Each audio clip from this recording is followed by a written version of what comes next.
his running back. Wilson lets it go again. And fantastic coverage by Tutt on Ali. Christian Tutt playing the star position for Auburn. That's a hybrid spot. Great coverage. Yeah, and he's one of the best athletes on the team. He's an extremely talented punt returner, and he's so good in coverage. This secondary for Kevin Steele and Auburn lost a lot to the NFL draft. Jeremiah Dinson is no longer there, but they are strong. It's one of their strengths on the back end with Jerry and Sherwood, Christian Tutt, Smoke Monday. They're talented on the back end. Blitz coming up the middle. Going to the screen again. And Ali springs free and breaks it to the outside. Josh Ali against the blitz is able to pick up 22 and a Kentucky first down. And it's a great block on the outside. Looked like Luke Fortner, the right guard, got out and got in front of a defensive back that was going to make the tackle on Josh Ali. Look at this. Got it. Boom. Just as he makes that catch. It's a big block that springs it for the first down. We'll talk about the Kentucky offensive line in just one moment with Cole, but first, this first down play. And Wilson will carry it for the first time. And the ball came loose late. They say he was down. Justin Rigg recovered. Anyway, gain of 7. Cole, your thoughts on this Kentucky O-line, the big blue line? Yeah, I think it's one of the better offensive lines in college football, one of the best offensive lines in the SEC. Drake Jackson, best center in the SEC for me. Kennard and Landon Young, probably after Alex Leatherwood, 2 of the better tackles in this league. You could probably plug them in 2 and 3 if you wanted to. Ton of experience, ton of wherewithal, and a ton of snaps played by this group.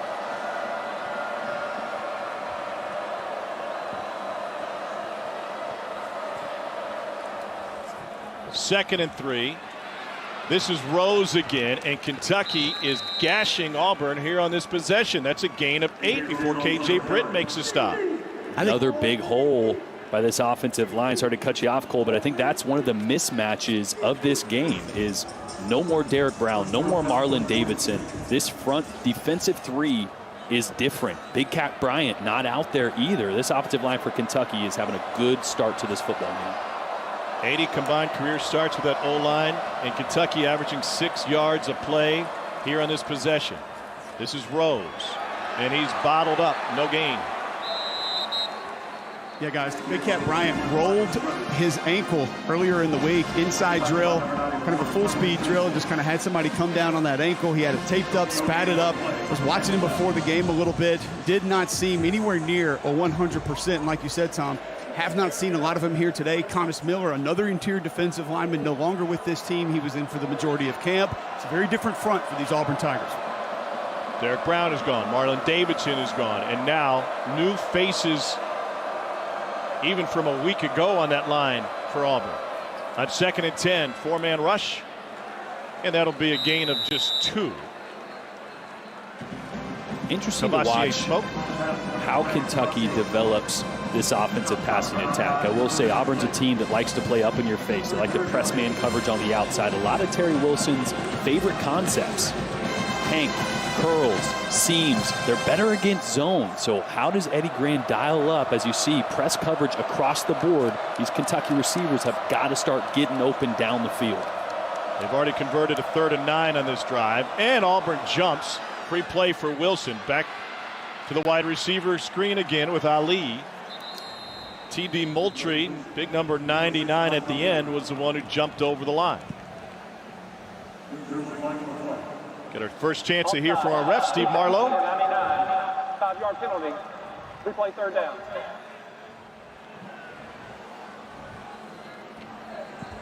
Talking with Eddie Gran, the offensive coordinator for Kentucky, about Terry Wilson. He said, listen, any quarterback can be compromised if you're leaning on 2nd and long or 3rd and long. And now a much different scenario here after the penalty. They'll redo 3rd instead of 3rd and long. It's 3rd and manageable. 4 receivers down to the bottom.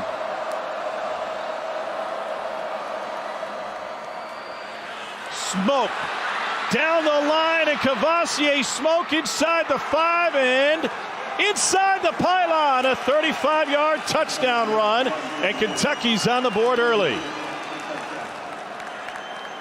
And this is just a brilliant play designed by Eddie Gran. There's actually 2 play calls for this. A pass short to the right or a run.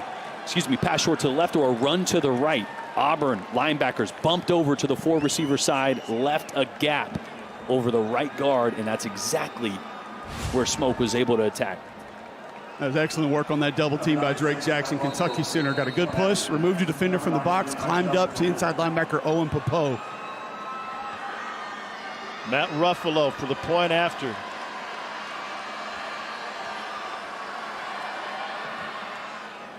Kentucky, after an 11-play, 93-yard drive in which they converted 3 third downs, takes an early lead on Auburn, 7-0.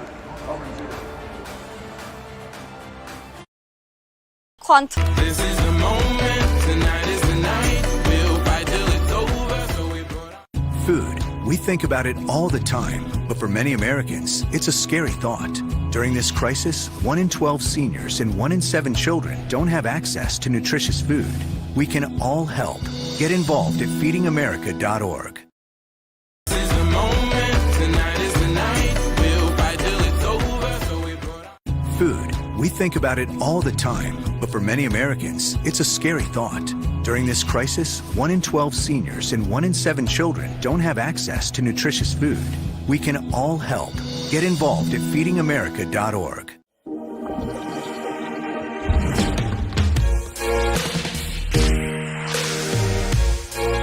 With over 200 flavor notes to discover, every sip of Woodford Reserve Bourbon is a spectacle for the senses.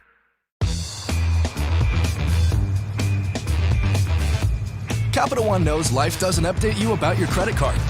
So meet Eno, the Capital One assistant that looks out for charges that might surprise you and helps you fix them. What's in your wallet? Our new McDonald's Spicy Chicken McNuggets are just the right amount of spicy. A medium Sprite kind of spicy. But if you get the mighty hot sauce, well, good luck. Ba-da-ba-ba-ba.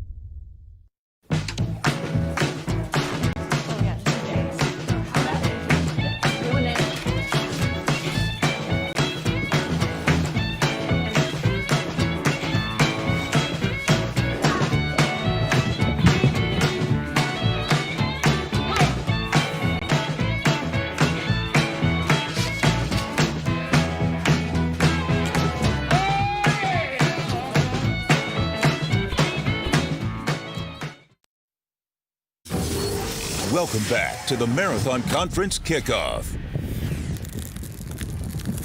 Jordan-Hare Stadium, the site, 17,490 seats available in this one. The majority of them went to students. Cole, different feel on game day, or does it feel normal to you? A very different feel, Tom. I didn't see one RV, didn't see one camper, didn't see one tailgate tent rolling into Jordan-Hare Stadium this morning. I will say, the way that Alan Green has spread this crowd out, a lot of people have talked about the optics of it and how cool it's going to look, but I'm telling you, the noise is what's going to make the difference. It's not going to be compacted into one corner of the stadium.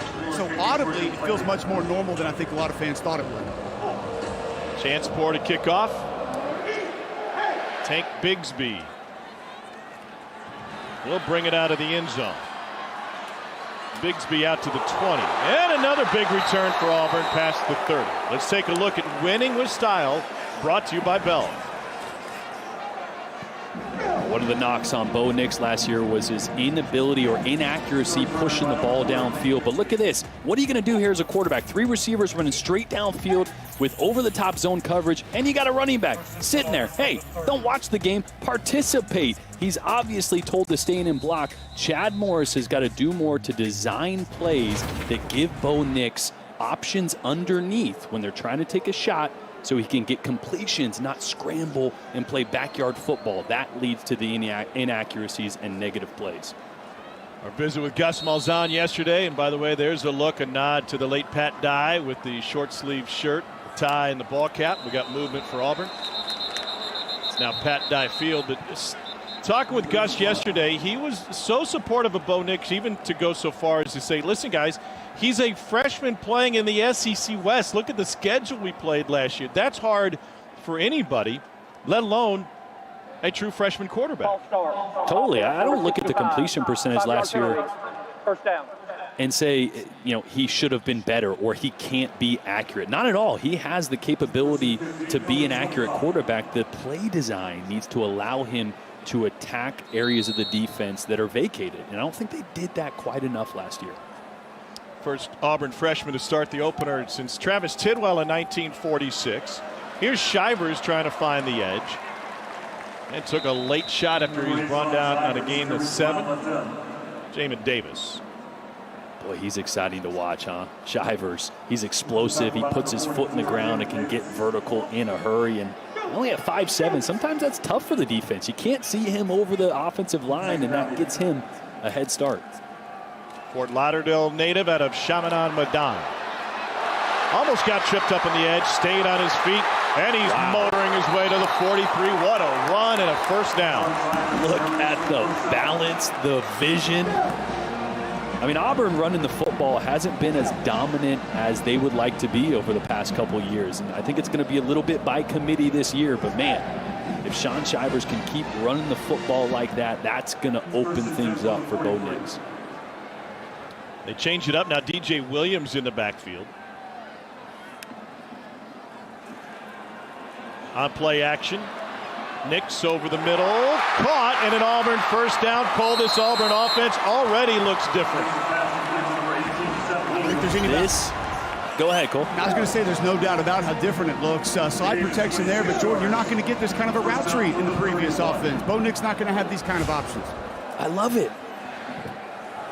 And they swing it out to the perimeter this time. Eli Stowe. Think about it. That last play, what did I just show? I showed 3 guys running vertical. That time, 1 guy ran vertical. There was coverage over the top. So where was the hole opened up? Underneath in the intermediate area, and that's exactly where Seth Williams' route was designed to go. Great play call, great play design, and great execution by Bo Nix.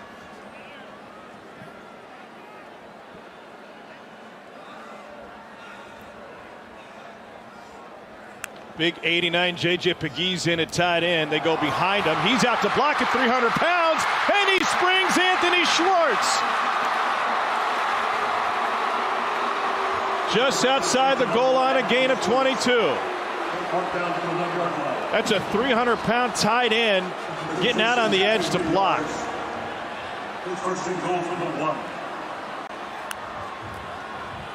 Nix, end zone. Incomplete, trying to find Williams.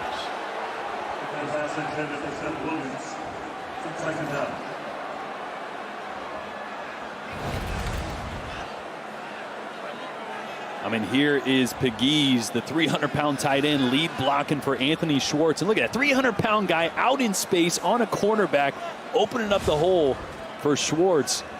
That was close there. I'm surprised they didn't give us time to give it another look. Pegues still in on the right side. He was a Wildcat quarterback in high school. They go straight ahead, and DJ Williams plunges in.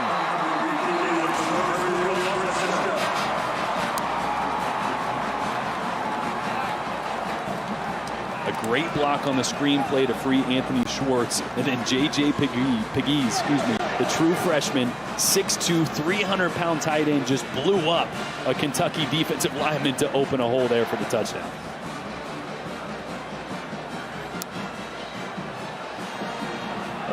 Nix going for 2, and he finds a tight end, Shanker.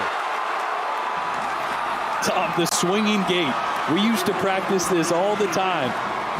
Everybody lines up to the left side. If they don't adjust, then you roll out to the right. You never see it, but hey, week 1, let's bring it out, Gus. So I'm going to hold on promoting you this quarter. Cool? Drop the taco. Get in the car. Does this Sentra feel like a compromise to you? Wait, what? The handling. It's good, right? No compromise there. Nope. Watch this. Rear automatic braking. So if this Nissan Sentra isn't going to compromise, why should you? You're right. Atta girl. The all-new Nissan Sentra with more standard safety features than any other car in its class. Adventure is calling. You may know it as the open road, a weekend getaway, or just getting away from it all. You've heard the call. Felt the urge to conquer the off-road, the craving of new trails to blaze, the desire to just keep driving. We know because we've gotten the call too. We look forward to seeing you out there. The Land Rover Call to Adventure sales event is going on now. Land Rover, above and beyond. Cointreau? Cointreau. Cointreau? Cointreau. Are your concerns about going back to school standing in the way of your career advancement? Find the solutions you're looking for with King University Online. Let our team of expert tuition planners guide you through the financial aid process. We also offer personal success coaches for each student.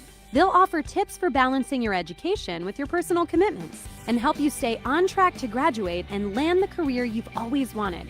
Begin your next step with King University Online today at kingsuccess.info. SEC Network Football is presented by Allstate. Get a quote today. And in part by Marathon, fueling the American spirit. New SEC policy this year, no live animals on the field, so no aria, no spirit, either on or above the field at Jordan-Hare. One of the many changes to be COVID compliant. Tom Hart, Jordan Rogers, Cole Kublik.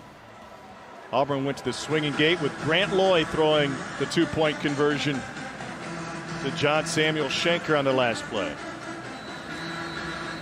I don't know about you guys, but I'm excited to watch 89 on this kick coverage team as well. Travis Williams told me that sometimes he's the first player down on kick cover. 6'2", 300, Jordan. He's on kick cover. He's the first guy to the left of the kicker on your screen. Watch 89, 300 pounds, get down the field here. No return for Zach Johnson. There he is. It's a good-looking 300. He holds it a lot better than Cole does. Thank you.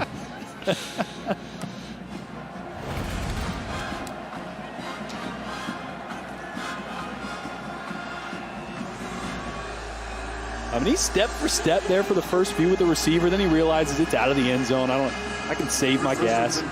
Conservation is key when you're over 3 bills. Yes. Fellas.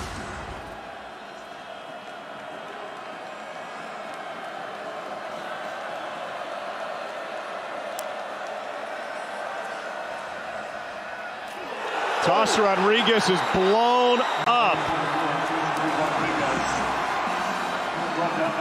Jalen Simpson. What a play. I mean, when you watch film on Kentucky, they love the toss sweep. Sometimes to the field, sometimes to the boundary. It's more of a flavor of the week for Eddie Grand. But, boy, look at the speed. I mean, Simpson diagnosed that right away. Not sure if that was a design blitz and he was already headed there or just great read. But either way, a huge tackle for loss for Simpson. And we know what the counters are for Kentucky off of that toss sweep. We saw him last year with Lynn Bowden. Here's a Terry Wilson run. And with some lead blockage, he's able to pull off a run of 8. I tell you what, 2 runs under his belt. Terry Wilson's knees feeling fine, and he is as confident as I have ever seen him or maybe a quarterback week 1 in the SEC.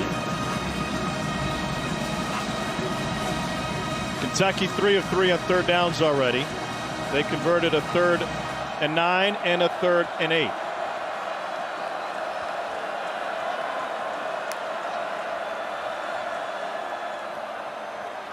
Pressure from the edge. Wilson steps up and he'll scramble forward for the Kentucky first down. It's a great job here by the Kentucky offensive line. Pressure comes from the left there. It's picked up, and Terry Wilson, first read's not there, second read's not there. Use your legs. Great decision to tuck the ball and pick up the first down.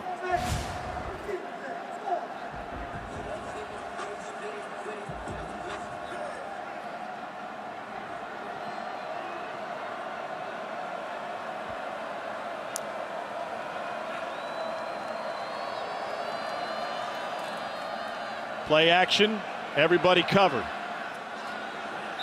And out of bounds, incomplete.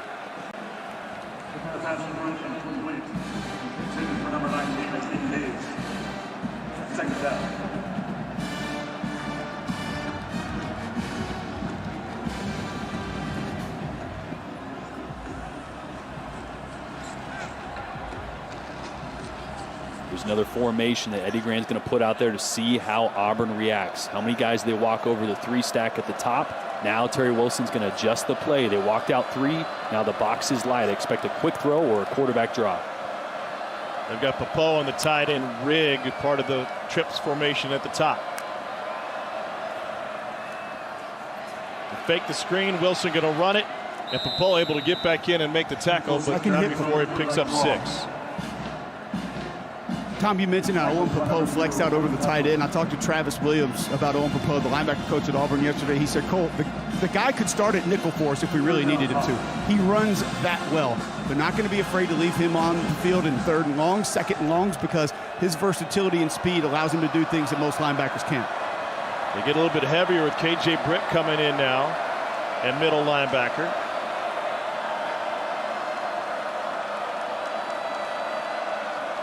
Sherwood walks up to the line. 3rd and 5, play clock at 5.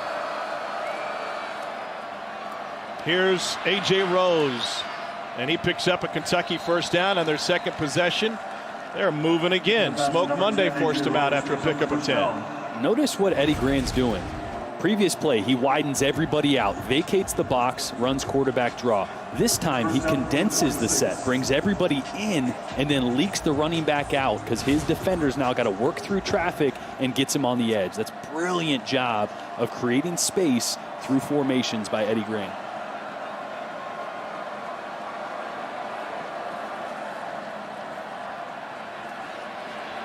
Wilson floats it incomplete, trying to find Josh Ali.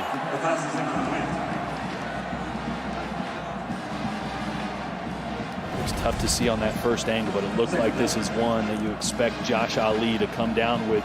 Wilson does a great job of hanging in there under pressure. Oh, just off the tip of his fingers. I'm a quarterback, though. You got to bring that one down, huh, Tommy? Yeah. Wilson had to deal a lot of traffic in the backfield just to get it out.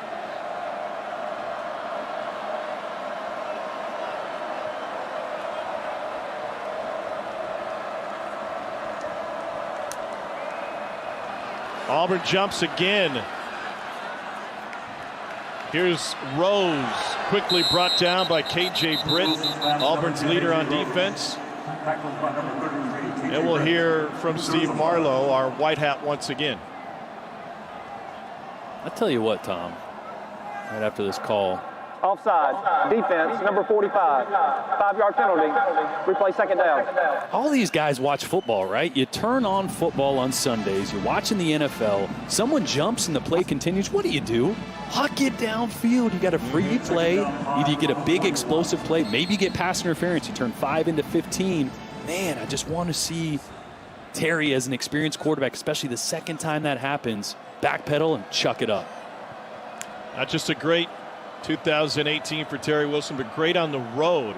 Come from behind win last second against Missouri. One on the road in Florida for the first time in forever. Chris Rodriguez picks up 2. Fellas, I'll go back to the Auburn defense jumping off sides, and something that we may not have thought about that could be an advantage for teams with limited crowds, and that's the hard count, a hard snap count, because usually there's so much ambient noise, they might not be as impactful. With things toned down just a little bit, that may actually be more effective for an offense to utilize against the defense. I tell you what, I don't know how many times a visiting team that operates primarily out of shotgun isn't using a silent count, right? You're absolutely right. Usually there's 3 times the amount of fans.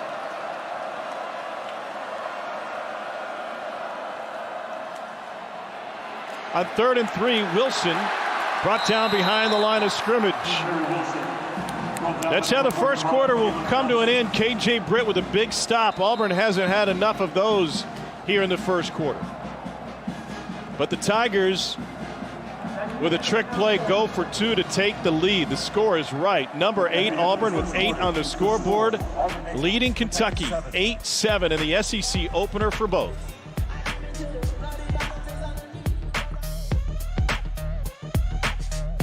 So I'm going to hold on promoting you this quarter. Cool? Drop the taco. Get in the car.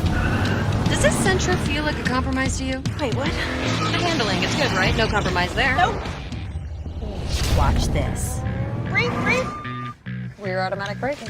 So if this Nissan Sentra isn't going to compromise, why should you? You're right. Atta girl. The all-new Nissan Sentra, with more standard safety features than any other car in its class.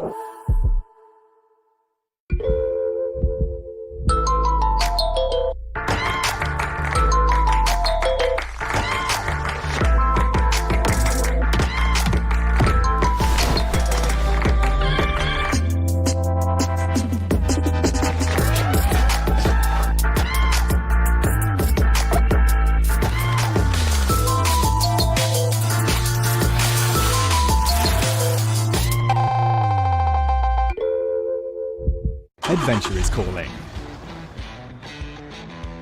You may know it as the open road, a weekend getaway, or just getting away from it all. You've heard the call. Felt the urge to conquer the off-road, the craving of new trails to blaze, the desire to just keep driving. We know because we've gotten the call too. We look forward to seeing you out there. The Land Rover Call to Adventure sales event is going on now. Land Rover, above and beyond. A migraine hope from Aimovig to show up for the sweet, the hectic, the tender, the tense, and the fiery. But for many, migraine keeps them from saying, I am here. We aim to change that with Aimovig, a preventive treatment for migraine in adults. One dose once a month is proven to reduce monthly migraine days, for some by half or more. Don't take Aimovig if you're allergic to it. Allergic reactions like rash or swelling can happen hours to days after use. Severe constipation can happen, sometimes with serious complications. High blood pressure can happen or worsen with Aimovig. Common side effects include injection site reactions and constipation. It doesn't matter what each day brings, so long as you can say, I am here. Aim to be there more.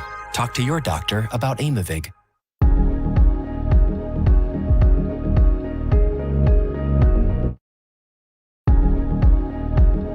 Feet were so sweaty. The general sports bra area. My upper lip and my forehead. It was just stressful. It's really been a tremendous struggle. We don't just sweat under the arms. So we created the Carpe line of sweat management products for all over the body. I haven't had sweaty hands in 2 years since I started using Carpe. Honestly, just completely changed my life. Avoid expensive treatments, injections, and prescriptions. For a limited time, get 20% off and free shipping with code DEAL20 at mycarpe.com. 4th and 3 for the Kentucky Wildcats. Terry Wilson and the Cats with their 10th play of the drive going to leave the offense on the field as we start the second quarter. I love this call. It's the way the game's going to go, Tom. Both these offenses are having success early on. Why not take the chance? In plus territory, a punt wouldn't net you much.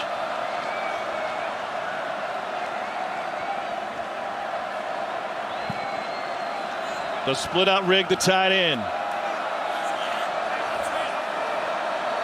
Play clock at 5. To the slant. It is incomplete, knocked away by the Tigers. Christian Tutt. Initially they had a run play on, but Auburn had 6 in the box, so they switch it to inside slants. But that's just great play there on the outside by Christian Tutt. He breaks on that slant early and cuts the ball off. Instead of going over the back of the defender, try to beat him to the ball, and that's exactly what he did. So Auburn takes over on downs. Bo Nix and this Auburn offense got it going on the last drive. Sean Shivers in at tailback. And they went for 2 on their first touchdown of the season. Nix swings it out. Seth Williams to midfield.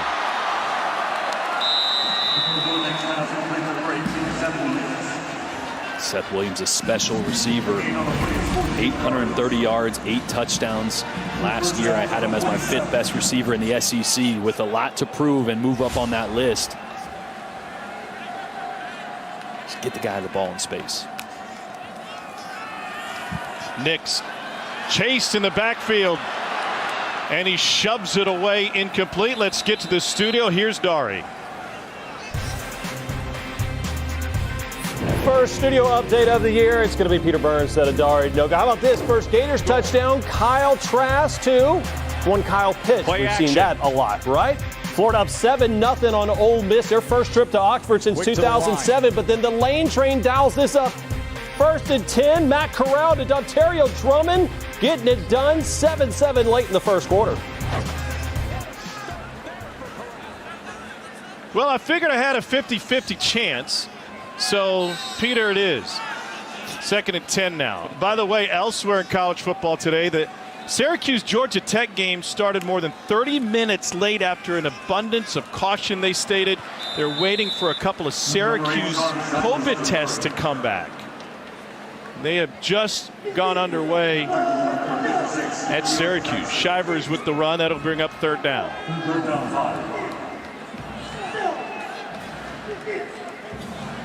Third and medium here. This is where this Auburn team needs to be able to attack the intermediate, that 10 to 20, 10 to 25 yard range. Get guys over the middle.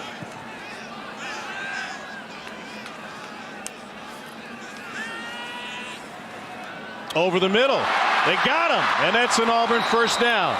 You know what I love about this? They had two shorter routes in front. One of them was Anthony Schwartz to bait those linebackers. Watch this. He's going to go and run a return route right in those linebackers' face. That opens up the middle of the field. Only 10 completions for Bo Nix all of last year, Tom, in between the numbers from 10 to 25 yards. That's an area of emphasis. Xavion Capers, a true freshman with his first grab. Here's Nix stumbling forward. Got a pickup of 9. And the reason the middle of the field, I might sound like a broken record as a quarterback sometimes talking about the middle of the field. The reason it's so important, that's where the most explosive plays after the catch occur. Your receiver has two-way goes. He's got more space to work with. That's how you get long run after the catch. Kentucky with a big push up front. Jamar Watson, Boogie Watson in on the stop.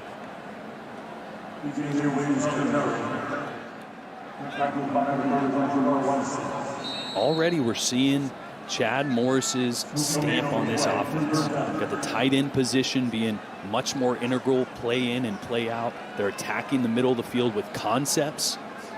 This Auburn offense looks good so far. Nix 5 of 9 through the air for 88 yards. They'll throw it again, and that one a little bit behind Anthony Schwartz. Bo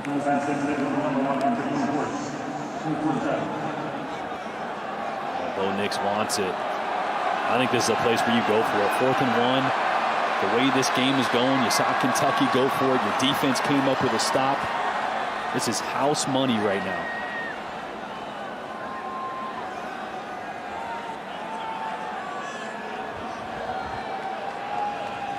They've got the leg of Carlson well within his field goal range. Two tight ends on the top of your screen there attached to the offensive line. Kentucky drags him down. DJ Williams brought down by Square. No gain. Both teams have gone for it on 4th down, and both have come up short. Just great penetration to blow up that run play. Tell you what, both offenses rolling the dice, going for it on 4th, and both defenses coming up with stops. We got a 1-point game on the Plains.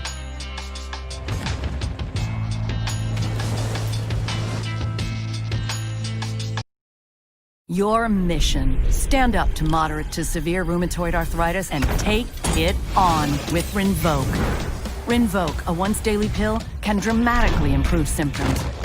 Rinvoq helps tame pain, stiffness, swelling, and for some, Rinvoq can even significantly reduce RA fatigue. That's Rinvoq relief. With RA, your overactive immune system attacks your joints. Rinvoq regulates it to help stop the attack. Rinvoq can lower your ability to fight infections, including tuberculosis. Serious infections and blood clots, sometimes fatal, have occurred, as have certain cancers, including lymphoma, and tears in the stomach or intestines, and changes in lab results. Your doctor should monitor your blood work. Tell your doctor about any infections, and if you are or may become pregnant while taking Rinvoq. Take on RA. Talk to your rheumatologist about Rinvoq relief. Rinvoq. Make it your mission. If you can't afford your medicine, AbbVie may be able to help. You know what beats next day shipping? Getting it the same day. So shop Ace online and get free in-store or curbside pickup right in your neighborhood. Or get what you need delivered the very same day you order.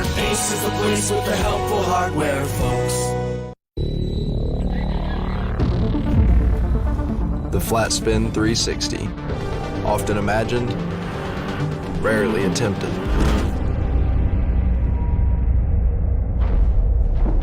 Accomplished.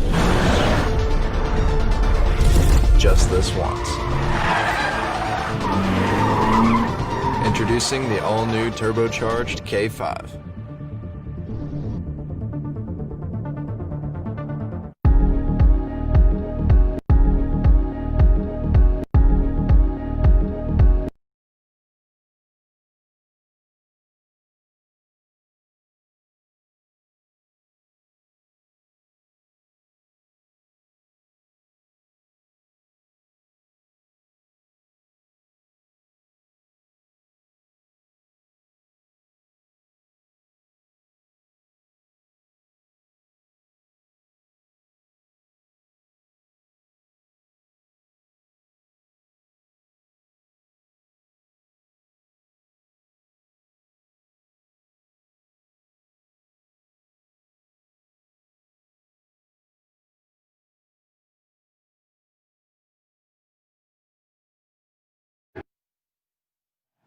Full slate of SEC action today, and it is awesome, and we've already got some Gus plays going on in this one.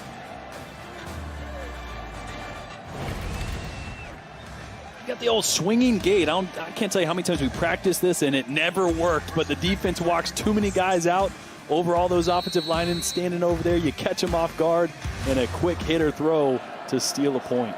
That's Gus to a T. Swinging gate, polecat. I feel like everybody ran that in 9th grade. Here's Cavassier Smoke. He's already had one big run today, and he's finally forced out of bounds by Sherwood. Boy, this is a nice double team by center Drake Jackson and left guard Kenneth Horsey. This is what you get with Drake Jackson. Leverage, feet continue to drive. He understands hat placement. This is a young man that has every bit of awareness when it comes to angles, leverage. Assignment's not going to be an issue for this group. They played enough football that it's not even a concern, but shows you right there what you get with this Kentucky offensive line. Jackson dropped 30 pounds during quarantine, put it back on with muscle, a good chunk of it. Said he's still able to eat at the folks' place, Smoking Jack's barbecue. Daly has nowhere to go, picks up maybe a yard. Smoke Monday there. And a great adjustment there by Auburn. That again is that 4 receivers to one side set that Eddie Gran ran earlier when Auburn over adjusted. He ran the quarterback draw. This time Auburn plays balanced and says, you know what, we're just going to let you throw that, and we're going to keep it in front of us, and we're going to tackle and rally to the football. Great adjustment already, just 1 or 2 drives later.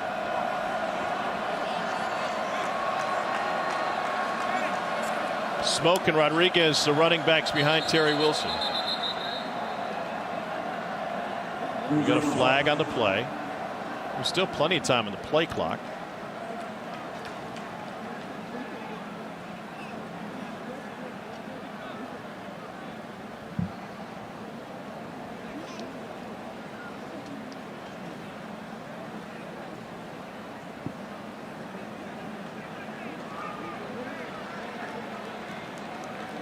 Mark Stoops is 10 yards on the field wondering what the call is. Before the snap, substitution infraction. Offense, 12 players in formation. 5-yard penalty. Second down. We will go to immediate timeout. Yeah, you can count them up there. I mean, I like the attempt, right? I mean, try to sneak a guy on there, go 12 on 11, play some Canadian football, you know? Move the goalpost to the front of the end zone, throw another 10 yards on there. 2nd and 8 after this timeout. Let me ask you something. Does this Sentra feel like a compromise to you? The handling, it's good, right? No compromise there. So if this Nissan Sentra isn't going to compromise, why should you? The all-new Nissan Sentra. Now is the time for a new bath from Bathfitter. Every Bathfitter bath is installed quickly, safely, and beautifully with a lifetime warranty. Go from old to new, from worn to wow. The beautiful bath you've always wanted, done right, installed by one expert technician, all in one day. We've been creating moments like these for 35 years, and we're here to help you get started. Book your free virtual or in-home design consultation today.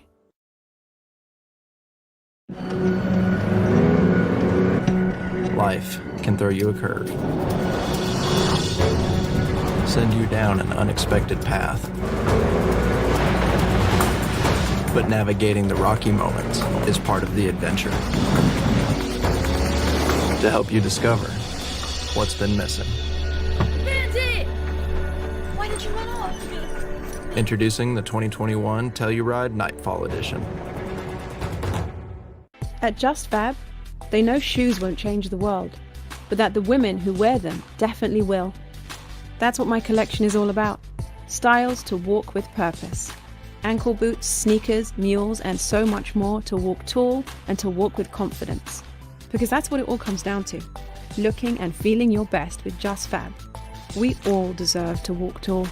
Shop my collection and get your first style starting at $10 when you become a VIP.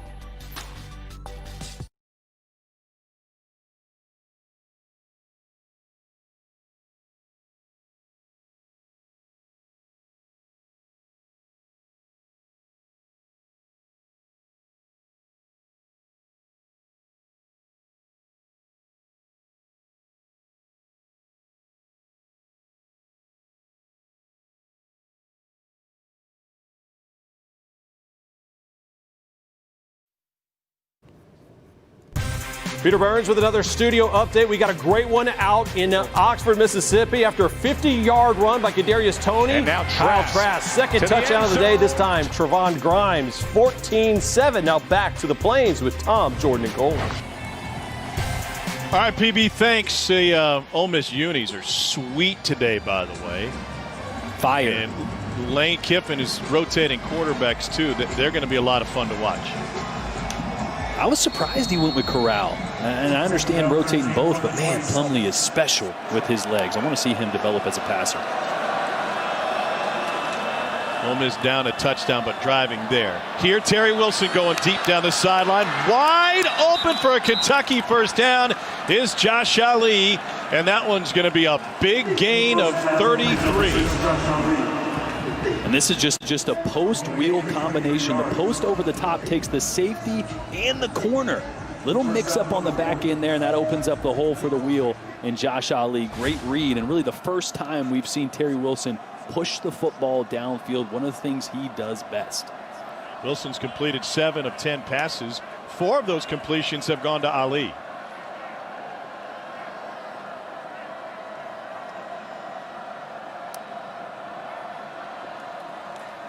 Corner blitz coming. They run it with Rodriguez. Gain of 3.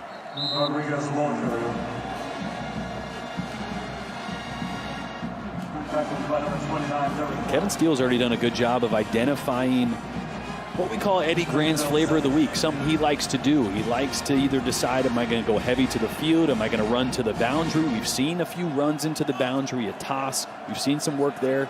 Kevin Steele's answer is let's blitz the boundary when they're on that near hash. Blown up a couple plays doing that. Ole Miss and those sweet unis just tied the game against Florida first half in Oxford. Wilson finds Rose out of the backfield. We'll see where they mark it. Nehemiah Pritchett forced him out.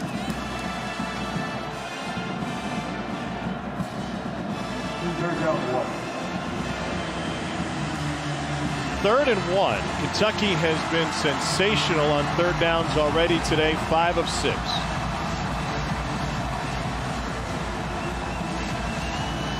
Auburn's got their backups in at nose guard and D tackle right now on the left side of Kentucky's offensive line. Let's see if they head that direction.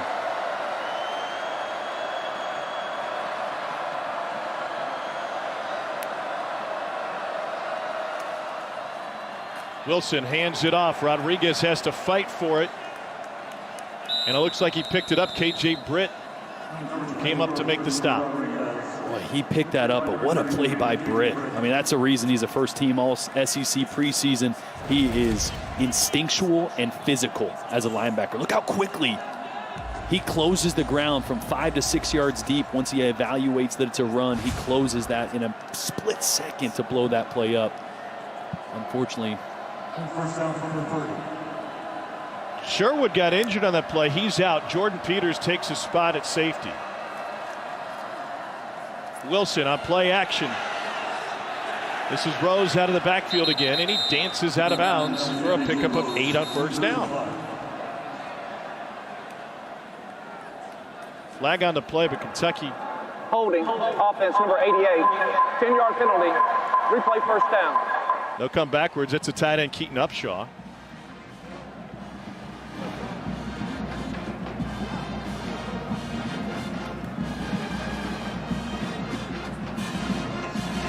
First down 20 on the 40-yard line.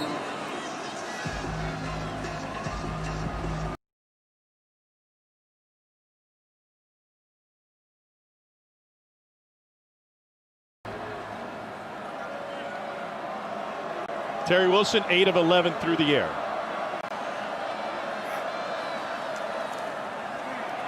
Britt coming on a blitz. They throw it over his head, and he's got help behind him. And the help comes from Christian Tutt. It's a loss of 4. Boy, the second time Tutt has come from the second level to blow up a short pass. Terry Wilson does a good job of getting that ball up and down quickly, but Tutt is on it so fast. That's what you got to do in this league. The secondary players have to play at all 3 levels. That right there is playing at the first level and blowing up runs and screens. That's what you got to do from the outside. May not have been down on the first hit. Looked like he kept his balance. Here's 2nd and 24. Wilson taken down. Terry Wilson dropped by Daquan Newkirk. Newkirk, one of those guys that's a depth player, but he's getting some good playing time early in this game. That's a great job of getting skinny and then redirecting. At 6'3", 317, that's a big boy to put his foot in the ground and redirect to get a hand on Terry Wilson. That could have been a big play. Everyone was dropping off in zone. Wilson identified that, saw some green grass, but wasn't able to capitalize. Like Cole on the Peloton, huh? Yeah. Just grinding. Auburn shows pressure from the edge again. 3rd and forever. In route, knocked incomplete. Great coverage on the back end by Jalen Simpson.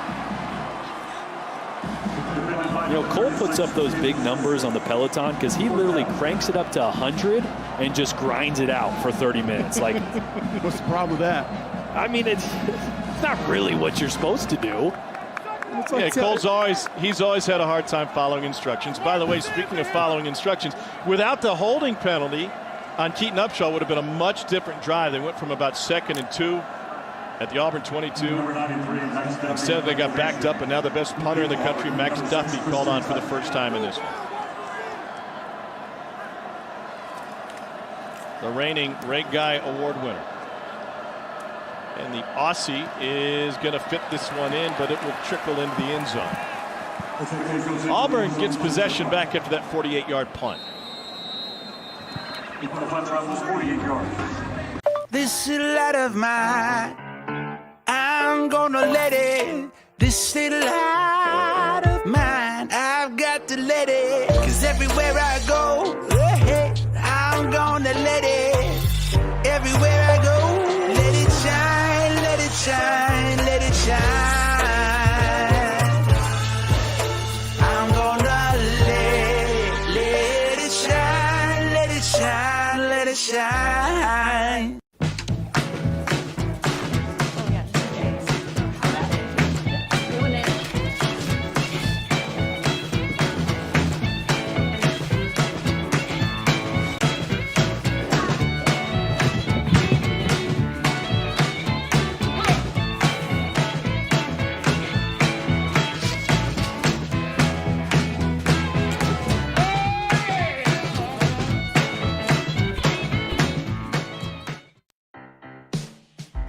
We believe in good we can all afford. From make-believe made for everyone to a t-shirt that means the world. Adventure is calling. You may know it as the open road, a weekend getaway, or just getting away from it all. You've heard the call. Felt the urge to conquer the off-road? The craving of new trails to blaze, the desire to just keep driving. We know because we've gotten the call too.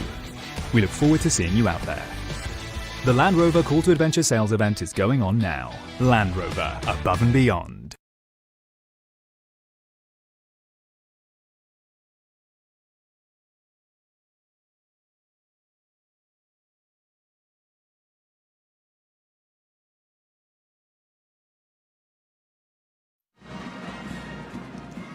Welcome back to the loveliest village on the plains. Things are not going to be the same here in Auburn, Alabama for the season opener. There was no Tiger Walk. We had a virtual Eagle flight. Tailgating going to be limited. The crowd's limited. But what a lot of people out there don't know, Jordan and Thomas, we have our own traditions as a crew. We have things that we like to do as a crew. So I reached out to my friends over at Acre. And I told them, I said, we got a tradition when we come to Auburn, Alabama, and that is to get the best appetizer in the SEC.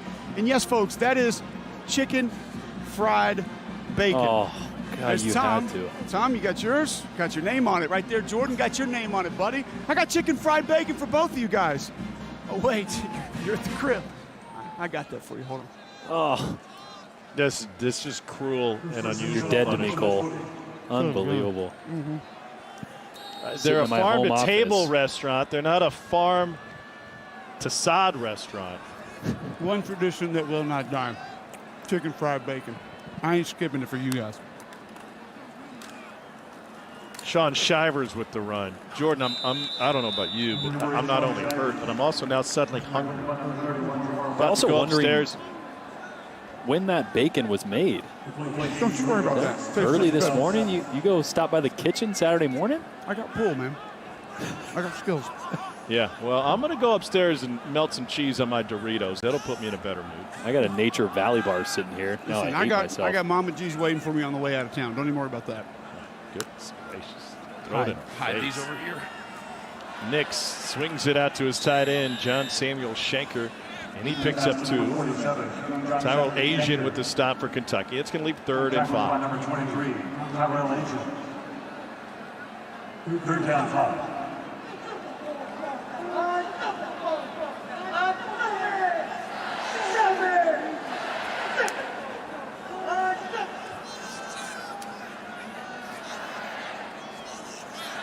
Nix wants to play. Plenty of time on the play clock.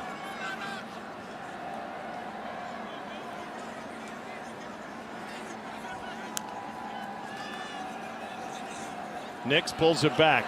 Not going to try to scramble with it. He can tuck it, but he has nowhere to go.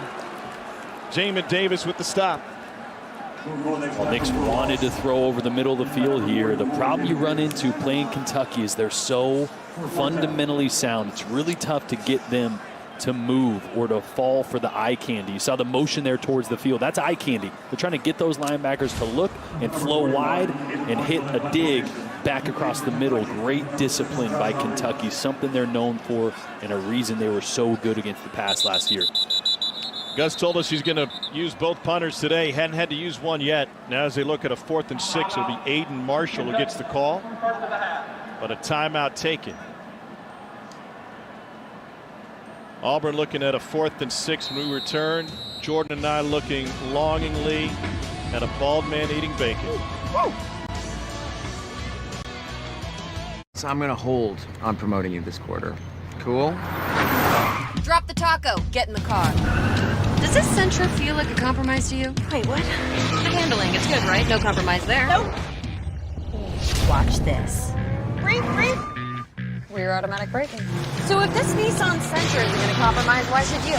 You're right. That a girl. The all-new Nissan Sentra with more standard safety features than any other car in its class.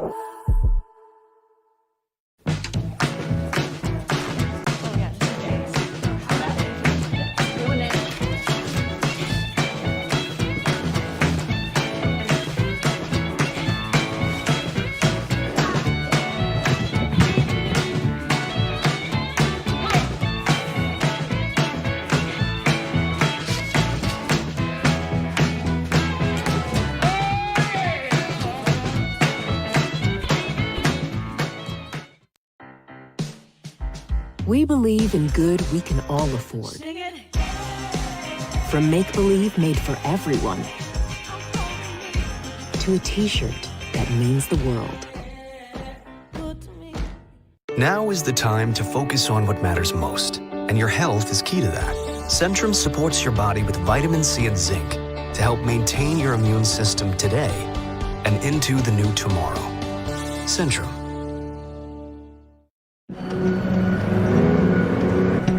Life can throw you a curve, send you down an unexpected path, But navigating the rocky moments is part of the adventure. To help you discover what's been missing. Bandit! Why did you run off? Introducing the 2021 Telluride Nightfall Edition.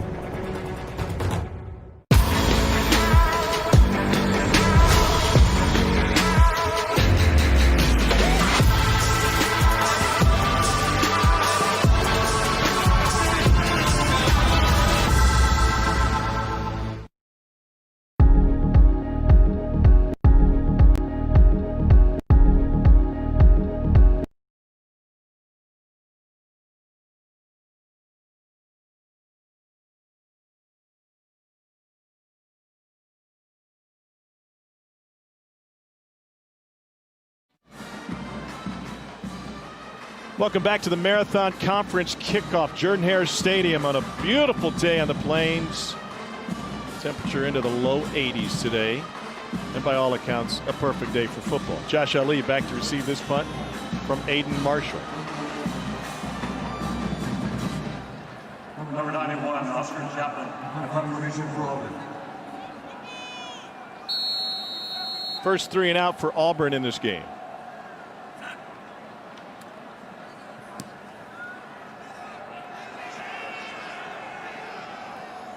No return on the Marshall punt. It'll roll to a stop outside the 35, a 41-yarder from Marshall. For today's comeback moment, supplemented by Aflac, we take you back to September 8, 2018. Kentucky ended one of college football's longest losing streaks by upsetting number 25 Florida 27-16 in the Swamp, down 10-7 at the half. Terry Wilson with a great run, and then he goes deep with Lynn Bowden, and Kentucky wins at Florida for the first time since 1979, the first win against the Gators since '86. That was a program-defining win for Mark Stoops and for Terry Wilson.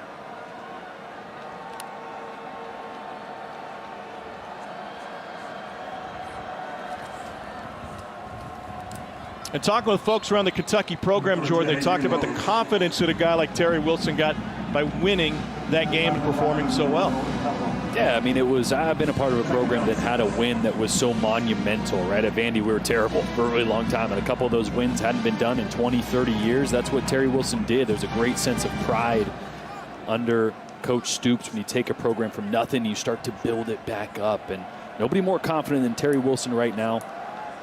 But no reason he shouldn't be. 12-3 as a starter and has this team poised to take a big step this year as well. A.J. Rose picks up the first down for Kentucky. Terry Wilson came out of high school in Oklahoma, committed to then offensive coordinator Scott Frost at Oregon, and showed up on campus along with another 3-star by the name of Justin Herbert. And he said as soon as everybody saw Herbert throw the ball, they went, whoa, this dude's no 3-star. He's an NFL star. Herbert now obviously in the NFL. Terry Wilson redshirted his year at Oregon, then junior college for a year to hit the reset button on his recruiting, and ended up leading Kentucky to 10 wins.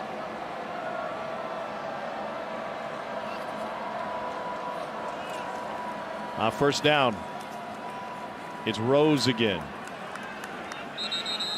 You know, Tom, usually when you have a transfer quarterback, and I was one of them, there's usually something wrong with them, right? You know, there's a reason that they transferred. They ended up at a junior college. They bounced back. Well, I'm sorry, but getting beat out by Justin Herbert, who, oh, by the way, just started an NFL game last week, that's not a bad thing. He's uber talented. All he's done everywhere he's been is win. And right now, he has Kentucky looking balanced, something we didn't see last year, and balance is dangerous for any defense that faces Kentucky. This is a 2nd and 7. You mentioned it. A lot of times you see a guy go the JUCO route. There's an imperfection with them one way or another. We got shoes flying off, and this one is incomplete. So what was your imperfection, or should I share with everybody what I think? There's no foul. I didn't have great arm strength, Tom. That's the reason I didn't get a big offer out of high school. It's the reason I kind of fought for a starting job everywhere I was. I was accurate, and I was okay, but I didn't have a rocket arm. And Terry Wilson has a very talented arm, so I'm surprised that anybody watching Justin Herbert didn't think, oh, hey, this other guy can really spin it as well. After the third throwaway, 3rd and 7 now. They've converted 6 of 8. Play clock at 6. Good job in the 4-minute offense, though, taking every second of that play clock. With 1 tick left, they get the snap away. Wilson over the middle. Caught! First down, Kentucky in a sprint. Daly caught from behind, and a Kentucky first down with 2:10 to go. It goes for 39 yards. This is a big-time throw. 3rd and 7. Terry Wilson stands strong in the pocket, looking right, looks left to see who's ahead of this guy. Allen Daly, nobody. Let me put it on him for a big-time gain. First and 10 from the 12. Smoke Monday dragged him down. Really good protection that time, because the previous play, Derek Hall rushing off the edge, almost got to Terry Wilson and blew up that play. That time, Wilson had a pocket that he could step up in and deliver. Wilson's going to keep it. And he gets to the edge for a gain of 4. Fourth out of bounds by number 22, Missouri.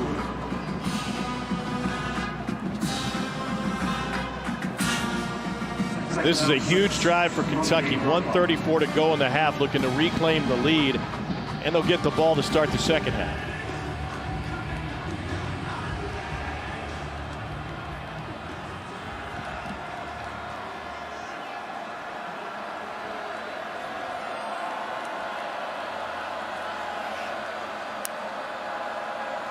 Auburn's defense in the red zone has been one of the best under Kevin Steele. Rodriguez up the middle. They allow fewer than 50% red zone drives to end in a touchdown. They're tied for Wisconsin for the best number since Kevin Steele has been the defensive coordinator. Those are the only 2 programs that are better than 50%. And Gus will take a timeout. Timeout. 14 remaining in the first half. Kentucky threatening, looking at a 3rd and 1.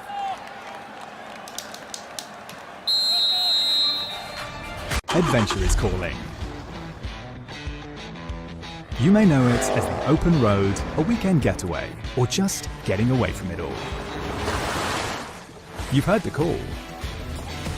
Felt the urge to conquer the off-road, the craving of new trails to blaze, the desire to just keep driving.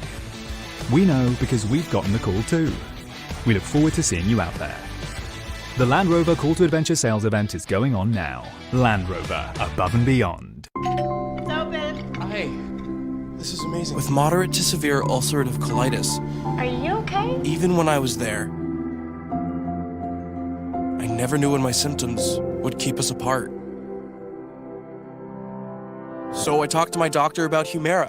I learned Humira can help get and keep UC under control when other medications haven't worked well enough. And it helps people achieve control that lasts, so you could experience few or no symptoms. Humira can lower your ability to fight infections, including tuberculosis. Serious, sometimes fatal infections and cancers, including lymphoma, have happened, as have blood, liver, and nervous system problems, serious allergic reactions, and new or worsening heart failure. Before treatment, get tested for TB. Tell your doctor if you've been to areas where certain fungal infections are common, and if you've had TB, hepatitis B, are prone to infections, or have flu-like symptoms or sores. Don't start Humira if you have an infection. Be there for you and them. Ask your gastroenterologist about Humira. With Humira, control is possible.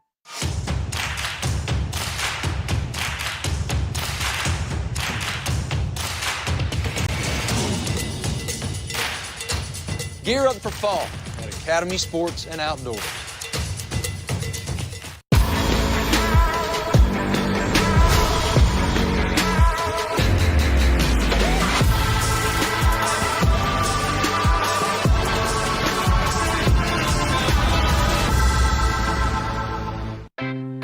Casper's sale is here.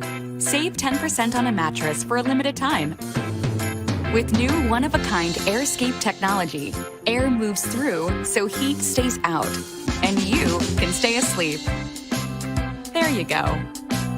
Save 10% on a Casper mattress with new AirScape technology. If you don't sleep cooler, we'll pick it up and refund you everything. That's the Casper 100-night trial. Try it today at Casper.com.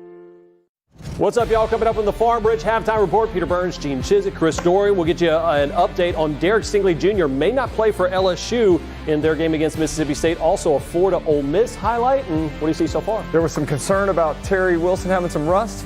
No rust so far, Chip. No, offense is tearing it up on third downs. Cole, send bacon, please. Yeah, Stingley will be the story of the day in the SEC. Became acutely ill last night, evaluated overnight in the hospital. Not COVID related. I would be shocked if he plays in that one tonight, and LSU might be missing the best defensive player in the nation. 3rd and 1 for Kentucky. Chris Rodriguez takes a Wildcat snap. Needs one. Maybe got it. Let's see where they mark it. Tyrone Truesdale, the first one there. First down, Kentucky, and they got a fresh set of downs with 1:05 to go from inside the 2. Remember JoJo Kemp at running back for Kentucky? They ran Wildcat non-stop with JoJo. I was going to say, I'd run it back here. How many times did we see this last year? This is what the offense was. Straight ahead, shoved to the goal line, touchdown Kentucky, and the Cats back in front. Hold on a second. They did not signal touchdown. Jacoby McClain had to stop right inside the goal line. Oh, how was that ball not over the goal line?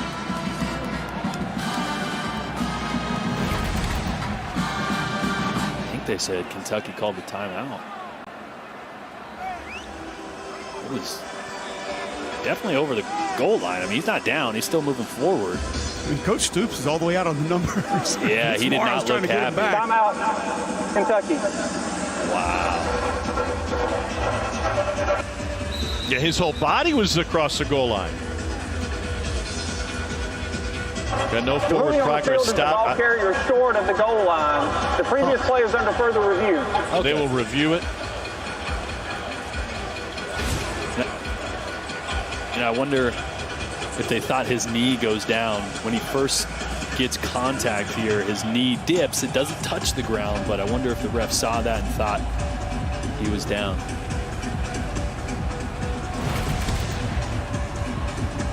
See what I'm talking about right here. He hits contact. The knee goes lower, but it doesn't touch the ground. I think he keeps going forward, so this should be an easy call. Watch right here. Oh, man, it's close.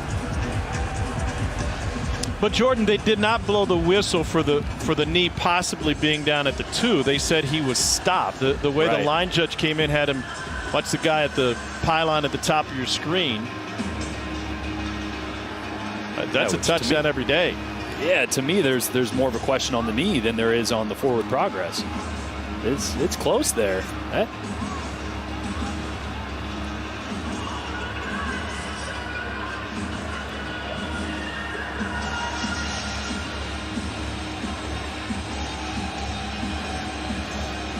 I'll tell you what, the more I look at it, the more I'm not sure about his knee now.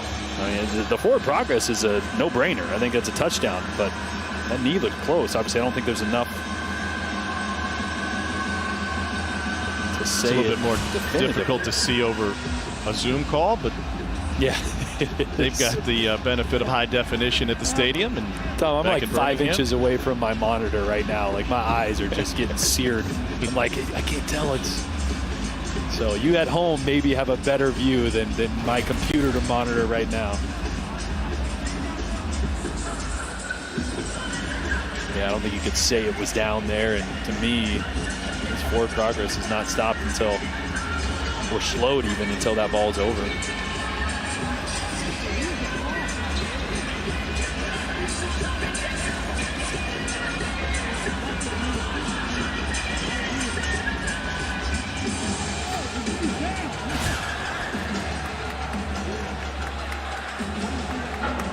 After further review, the ruling on the field stands. Second down. So unable to confirm either way. They say it stands, and that'll be second and goal. Let's see where they mark it, though. If they mark it, if it's about the 2, it'll be the knee. If it's outside the goal line, they miss the call. See, it's inside the 1. That to me, that's the wrong call, man. I think you could have looked at that and said clearly that ball and most of his body, if not all of his body, is over the goal line. But we'll see if it matters here. Ball never lies, Tom. Remember basketball, front yard, pickup. Here we go. QB sneak. Quarterback sneak. Ooh. They bend Terry Wilson backwards, and they say he stopped short again. That will leave 3rd and goal. Kentucky has a pair of timeouts if they need to use one, and they will here.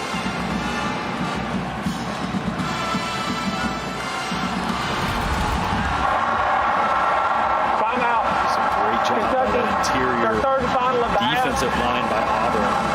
Can't even tell who's in there, but they stymied any interior push by Kentucky. Yeah, it actually looked like TD Moultrie, 99, sort of pinching down, coming in and maybe causing a little garbage around the feet of Terry Wilson. Tyrone Truesdell there, too. You know what he did? He held up. I think it was Drake Jackson, the center. Didn't let him get down to his knees. He literally just holding him up and stopping that push. So if Kentucky can't punch this in, what a huge call that was on 2nd down to rule that Rodriguez never broke the plane. I thought it was evident whether you're watching it over a Zoom call or a 70-inch high-def screen. So it leaves 3rd and goal now.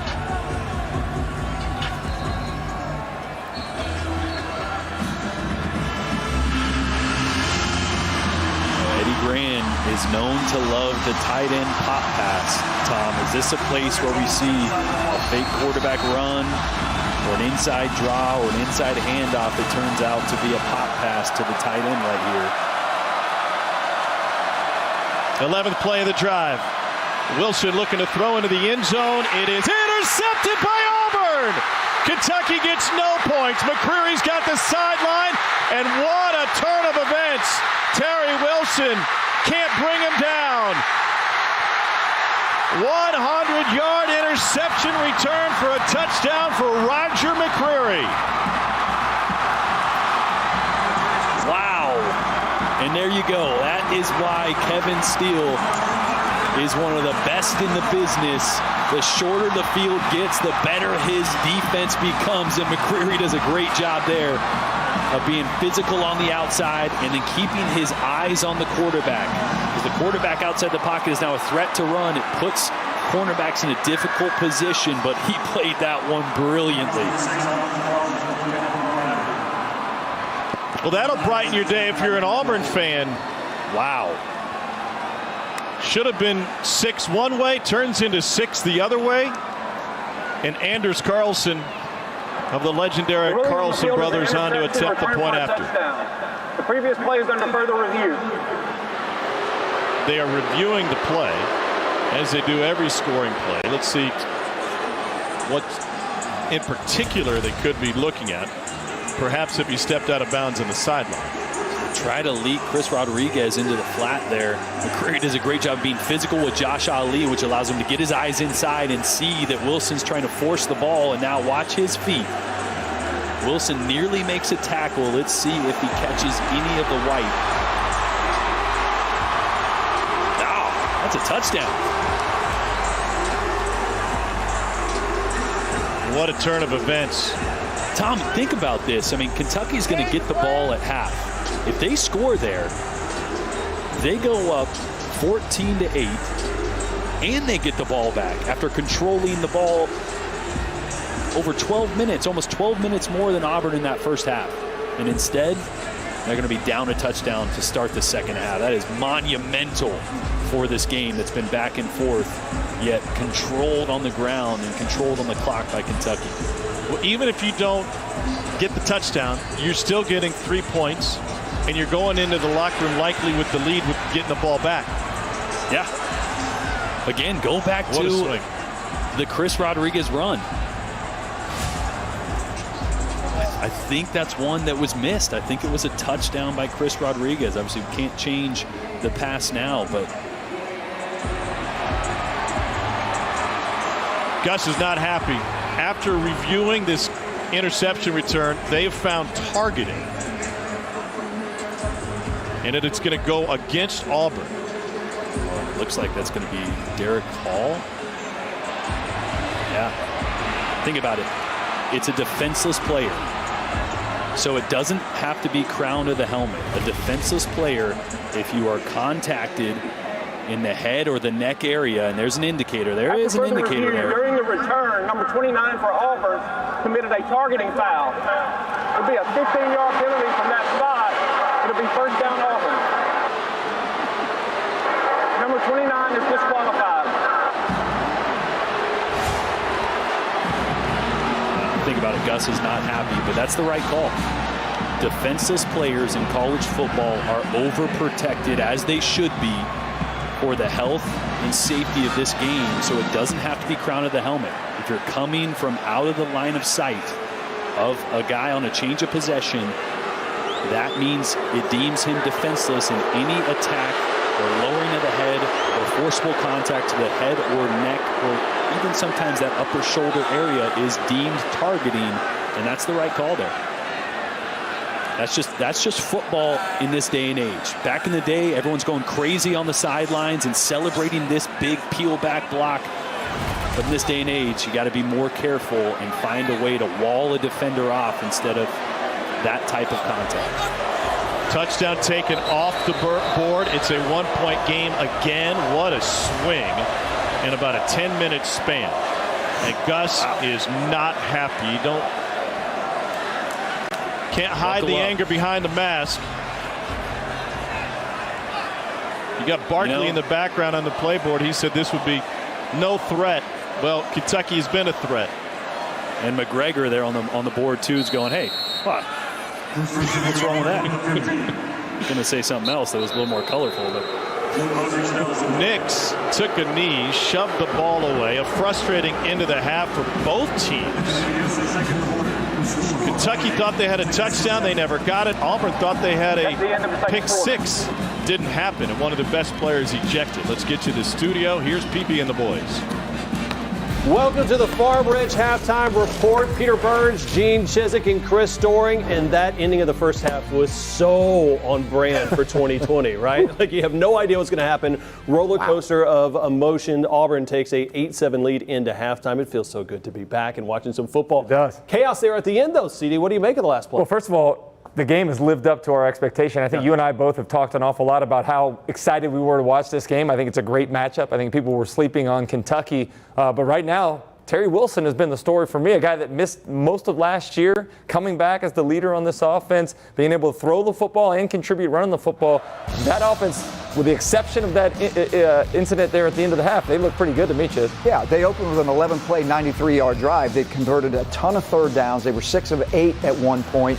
And look, other than what we just saw before the half. Now, I question the call a little bit, CD. Question the call, question the execution, question the decision to throw it. Look, you've got the offensive line who's dominated the game right now and starting to wear them down, and then you throw a ball. Now, look, I'll go back because it looks like the spacing of the receivers are what caused that pick. But still, when you have an offensive line, they're physical. That's what you're hanging your hat on. You use those guys to plunge it in from the 1 yard line. Yeah, here's a targeting call that brought it back. The right call? Definitely the right call. And an unnecessary block behind the ball, too. That's the thing that makes it the most frustrating. But I want to go back to the call at the goal line. It reminded you of that Super Bowl between the Seahawks and New England where you got one of the best running backs. Marshawn Lynch. Yeah. And you decide to throw the football down there. If I'm Coach Stoops, I'm telling Eddie Grant, hey, let's pound these guys. We've been able to move them up front. A lot of success running the football early for Kentucky. No panic, right? No. I mean, they've controlled the game. Well, and what does that do to a locker room? Just the unbelievable roller coaster of emotions right there, thinking you're going up, then you're going down. You get the ball to start the first half. Well, not good for Auburn. Auburn thought they just went up right before the half, and they've only had the ball. And they were supposed to get the ball. Yeah, and they've only had the ball 4 times. So right now for Kentucky, they're going in going, hey, guys, not only did we control the game, we got a good call to help us out a little bit. So now coming into the second half, they're going to be going in there with a lot of confidence. You start looking at this team right now, Bo Nix, trying to take that kind of sophomore jump. What did you see from him from the first half? I thought some good and a little bit of bad. I'd like to see them, again, be able to run the ball a little bit more consistently. But, again, I don't think there's any panic on either side right now. This is the first game of the season. You expect some of these ups and downs. And the most important thing is you play consistent, keep your emotions in check for 60 minutes. They don't play a whole bunch because of the different divisions. But the last time the home team won in this matchup back in 2004, Cole Kubel caught up with Coach Gus Malzahn at half. Coach Malzahn, you're obviously frustrated about that penalty at the end of the half. Take us through. Can't hear. You're obviously frustrated about that penalty at the end of the half. Can you just I don't know. I hope it was a common sense deal. because that was a big-time play right there. Take us back through the play, though. How does that change the momentum of what Kentucky? Well, we're up 8-7. They were about to score. We made a game-changing play. It was a touchdown. They called it back. So I hope like crazy that's a common-sense call. Thank you, Coach. Coach getting a little Pat Dye look on him and getting fired up as well, too. LSU fans are going to be fired up to see Derek Stingley Jr. play, but he is not. According to Alex Scarborough, that he is doubtful to play as he was hospitalized on Friday night after becoming acutely ill. Now, it was not COVID-19 related. An AP report later has come out and says that Derek Stingley Jr. will not be suiting up for the LSU Tigers. With that being said, what does this do to Ed Ogeron's squad, who was only at that point returning 5 starters from last year's Natty game? Yeah, and he's one of the most important starters that you're returning, Coach. In that secondary, you lost from last season Christian Fulton. Kerry Vincent opted out. You were planning on Stingley being your go-to guy in the secondary, not only from a production standpoint, but a leadership standpoint. How about now you're going up against Mike Leach, who's going to throw the ball 60-plus times with a secondary that's young, unproven, and now down another man? It's a scary prospect. Yeah, I mean, he's probably the best DB in the country. Okay, so just let's start with that. And the fact that, yes, they're going to throw it 60, 50, whatever, times a game. But you know what, CD? It's really going to come down to the pass rush. It's really going to come down to the front 7. Obviously, that's going to hurt LSU. But they're athletic. They've recruited well. Yeah. You're going to see guys step up to the plate tonight. But where it's really going to come down to it is Bo Pelini is going to have a great pass rush plan, whether that's with 4, 5, or 6. And it may change now that Stingley's out. Yeah. So it's be interesting to see how they proceed. I know we've all been anxious to watch Mike Leach's offense in the SEC now. KJ Costello, a physically gifted quarterback. Let's see how Kylan Hill's utilized. Remember, last year at Washington State, it was the running back that actually led the entire team in receptions. Kylan Hill may not lead the country or the conference in rushing this year, but I guarantee you'll have a lot of receptions at the end of the year. Glad you brought that up. Let's take a little inside access and a look at Mike Leach's offense. All right, here we go. You're looking campy. Isn't that the camp look? I guess it is. It's camp time.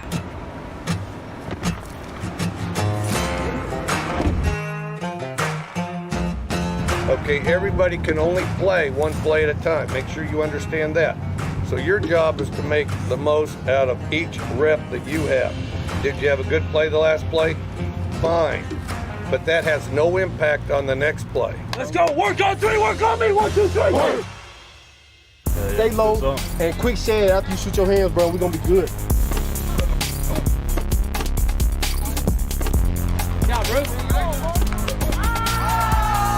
Play hard when you're tired, because that fatigue and that soreness, that's got to be the other guy's problem.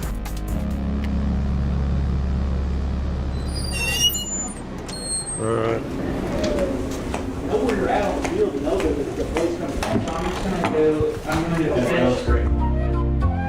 50-50 balls. We want to post the totals on the guy's percentage on 50-50 balls so that they're competing to make sure they get 50-50 balls. Oh, no. Hit it out. Rushes. Oh, while we're on the list of hamburgers better than Whataburger. Okay, let's see. Okay, McDonald's, dead even. Okay, Wendy's better, Burger King better, Brahms is way better, Five Guys way better, Fat Burger better. What? Chick-fil-A's better than Whataburger. Chick-fil-A's better than Whataburger. Mike Leach is in Starkville. Lane Kiffin is over in Oxford. How about this? Teams joining for a moment of unity before the game. Ole Miss and Florida down in Oxford. Ready to rock and roll. Ole Miss down 7-0 early. Matt Corral finds Dontario Drummond for the long touchdown. Surprised that Corral got the call right off the bat? Well, not necessarily surprised about that, but surprised about Florida not being able to play that a little bit better. Remember, Sean Davis went out early from an ejection of the targeting call. Donovan Steiner got caught up there looking at the crossing route, and they were able to take advantage over the top. It was so nice they decided to do it twice. Corral to Drummond again finds the end zone, tied at 14, Coach. Yeah, I love the call right there. It's a bunch route down on the goal line. And listen, you have to specifically cover this with rules and technique. And you can see Drummond's wide open. They spaced everybody out, popped to him down in the red zone. Lane Kiffin is doing a great job calling offenses today. CD, you were saying they're trying to work on Kadarius Toney being a wide receiver. He's getting it done. Well, that's what they've talked about for the last couple seasons, allowing him to make plays within the flow of the passing game, not necessarily having to target him as an X-factor guy. Today, that's been something we've seen a lot with Toney's usage, and that as well, bigger wide receivers, including Pitts on the outside, getting one-on-one opportunities that Trask is willing to throw the ball to, trusting them that they're going to make plays. The stat line, 28-14 as they're going into half right now for Kyle Trask. 18 of 25, 241 yards, not one, not two, not three, but 4 passing touchdowns. That's Joe Burrow-like last year. As good as advertised. We've been talking about him the whole offseason. Yep. He's got weapons. And look, when you're sitting there worried about where Kyle Pitts is at 6'6", you got Grimes at 6'5". That's why Toney can get in the slot and work these guys over one-on-one. He's starting to develop weapons everywhere. When that continues to happen, watch out for this. What did we say the teams that were going to have the advantage this year due to the shortened offseason were experience with coaching staff and experience on the field? A lot of continuity is paying dividends for Florida's offense right now. Dan Mullen's had success recently against SEC West teams since he took over at Florida. 3-1, looking to go 4-1. Pass the Cavassier. That would be Mr. Cavassier Smoke. To the house, Kentucky Wildcats down 7-8 after a wild ending of the first half. This halftime report is presented by Farm Ridge. Grab a snack. It's open. Hey, this is amazing. With moderate to severe ulcerative colitis. Are you okay? Even when I was there, I never knew when my symptoms would keep us apart. So I talked to my doctor about Humira. I learned Humira can help get and keep UC under control when other medications haven't worked well enough. And it helps people achieve control that lasts, so you could experience few or no symptoms. Humira can lower your ability to fight infections, including tuberculosis. Serious, sometimes fatal infections and cancers, including lymphoma, have happened, as have blood, liver, and nervous system problems, serious allergic reactions, and new or worsening heart failure. Before treatment, get tested for TB. Tell your doctor if you've been to areas where certain fungal infections are common, and if you've had TB, hepatitis B, are prone to infections, or have flu-like symptoms or sores. Don't start Humira if you have an infection. Be there for you and them. Ask your gastroenterologist about Humira. With Humira, control is possible.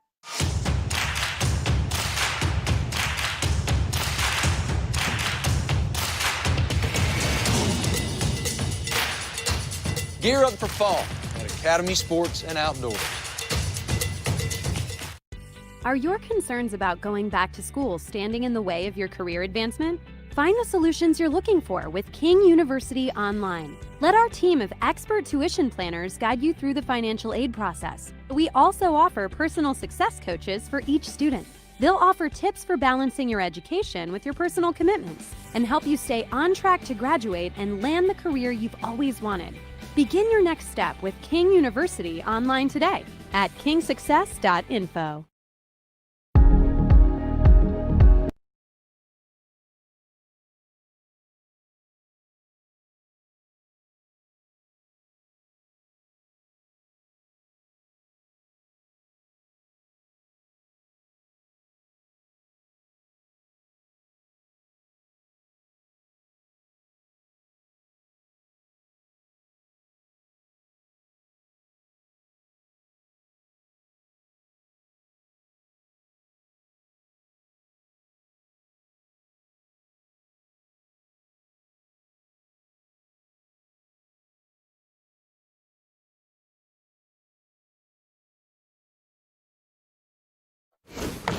Welcome back to the Farm Ridge Halftime Report.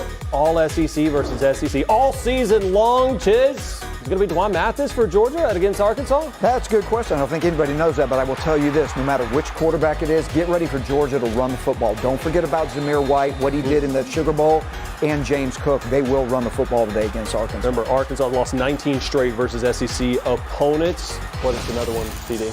Yeah, a little mismatch here. Alabama, one of the top teams in the country, against the Missouri team. Eli Drinkwitz takes over a squad that you hadn't had a whole lot of time with in the offseason. We still don't know who's going to be the starting quarterback for Missouri either. One thing we know about Alabama, though, they got a lot of weapons and some experienced guys last year that had to play as freshmen, now having an opportunity to come back as veterans. Well, welcome to the SEC. Vanderbilt and taking on Texas A&M. Ken Sack's going to be their starting freshman quarterback. What do you see in this one? Well, I see A&M being able to get it to a fast start. Kellen Mond has to do that. This is the year he's got to be consistent. He's got to have command presence. We know right now that he can play well, but he's got to play well consistently. This is one of the most intriguing games of the day in the SEC to me. It's been incredibly competitive over the last 10 years between these two squads. We know that Tennessee lost some big-time leaders last year. Who steps up for them on both sides of the ball? Can Jarrett Garantano be more consistent? And then for South Carolina, I'm excited about Mike Bobo coming from Colorado State, bringing one of his own quarterbacks in Colin Hill. That offense needs to look a lot better than they have the last couple of years, PB. How about this? A little swinging gate, caught you slipping. That's the difference in the game right now. Auburn up by 1 at half.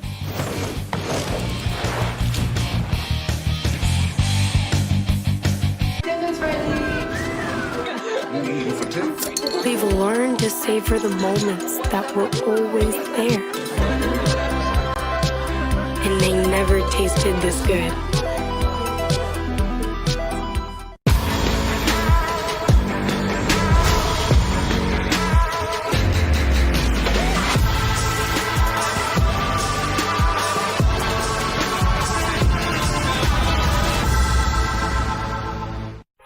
A migraine hope from Aimovig to show up for the sweet, the hectic, the tender, the tense, and the fiery. But for many, migraine keeps them from saying, I am here. We aim to change that with Aimovig, a preventive treatment for migraine in adults. 1 dose once a month is proven to reduce monthly migraine days, for some by half or more. Don't take Aimovig if you're allergic to it. Allergic reactions like rash or swelling can happen hours to days after use. Severe constipation can happen, sometimes with serious complications. High blood pressure can happen or worsen with Aimovig. Common side effects include injection site reactions and constipation. It doesn't matter what each day brings, so long as you can say, I am here. Aim to be there more. Talk to your doctor about Aimovig. We believe in good we can all afford. Sing it. From a lighter load on the planet to shoes with a lighter footprint. Yeah, you looking at the best. Yeah, you're looking at number 1. I gotta tell him. Yeah, you looking at fire. Yo, no cap with that. Cause when the B's to the knees like 100 degrees, it's the B to the EST.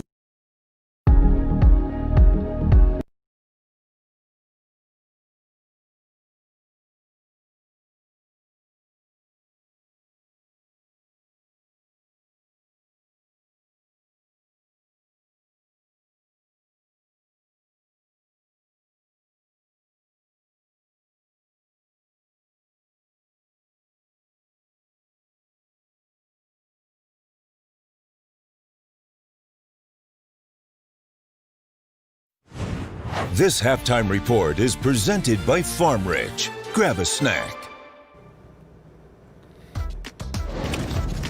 All right, ready for this SEC football final, our brand new night show tonight, 10:30 after all the games. Why are you going to yell at CD? What is this Kyle Pitts thing you guys were? I'm going to yell at him. He's trying to say he's not a wide receiver. He's sometimes a wide receiver. He's 6'6", 250. Listed as a tight end, PB. I know he's pretty good. This is a pretty interesting finish to the first half. Almost a pick six. More chaos coming in the second half. Auburn, Kentucky, second half.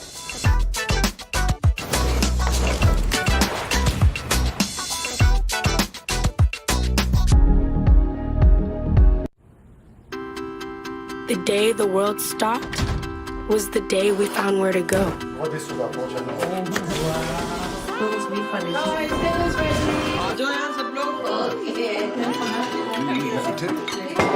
From now on, we're not going to leave anything on our plates because we've learned to savor the moments that were always there, and they never tasted this good. Casper's sale is here. Save 10% on a mattress for a limited time. With new one-of-a-kind AirScape technology, air moves through so heat stays out, and you can stay asleep. There you go. Save 10% on a Casper mattress with new AirScape technology. If you don't sleep cooler, we'll pick it up and refund you everything. That's the Casper 100-night trial. Try it today at Casper.com. Hi, we're Warby Parker, an eyeglasses, sunglasses, and contacts brand. That's right, contacts, as in our very own comfortable, breathable, and affordable daily contact lens. Scout by Warby Parker, which also comes in an easy-to-carry, easy-to-store flat pack that uses about 80% less packaging than traditional contact packs. Warby Parker, we've got your eyes covered. Are you ready for Monday night? When our daughter and her kids moved in with us, our bargain detergent couldn't keep up. Turns out it's mostly water. So we switched back to Tide. One wash, stains are gone. Don't pay for water. Pay for clean. It's gotta be Tide.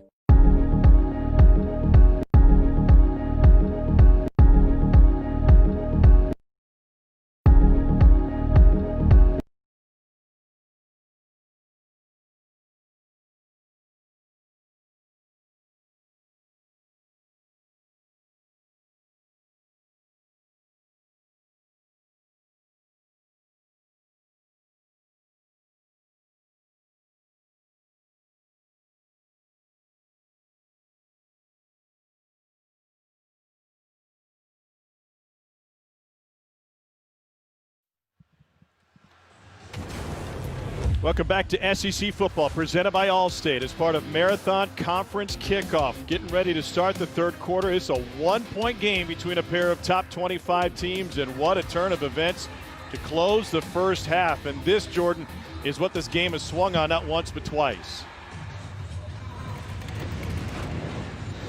Let's take a closer look at our protection spotlight, brought to you by Allstate. Yeah, this is a play here. Chris Rodriguez, they ruled him down by forward progress.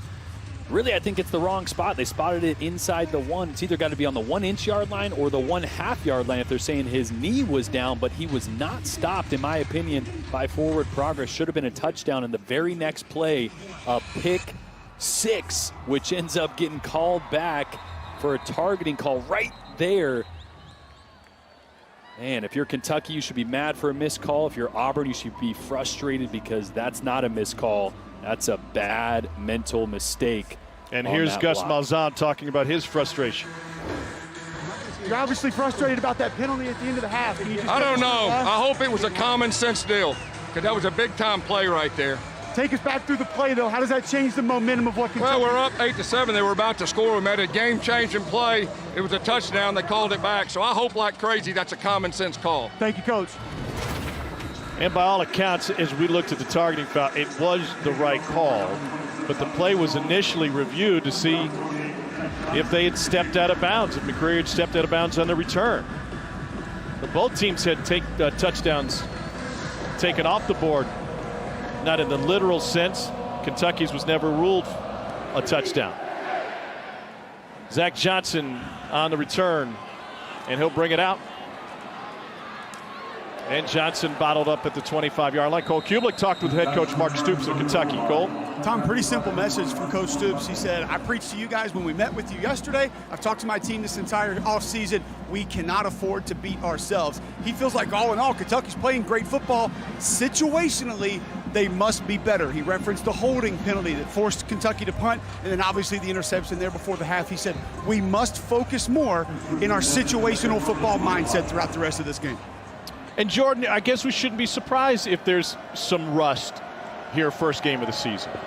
Yeah, you think about the offseason that these players and coaches went through. No spring, no summer, a lot of Zoom meetings. I mean, mentally they were prepared, but physical mistakes happen when you're going full speed.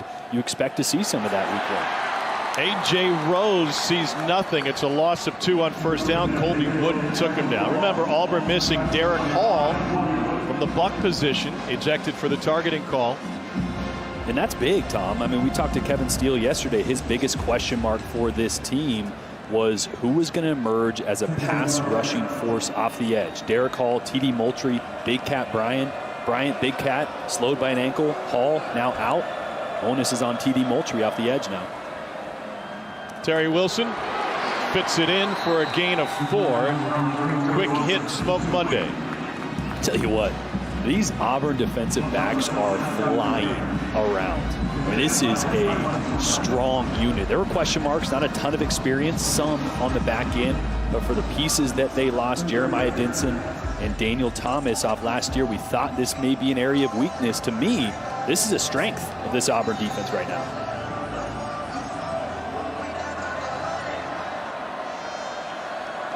First possession, second half, 3rd down, 8 for Kentucky.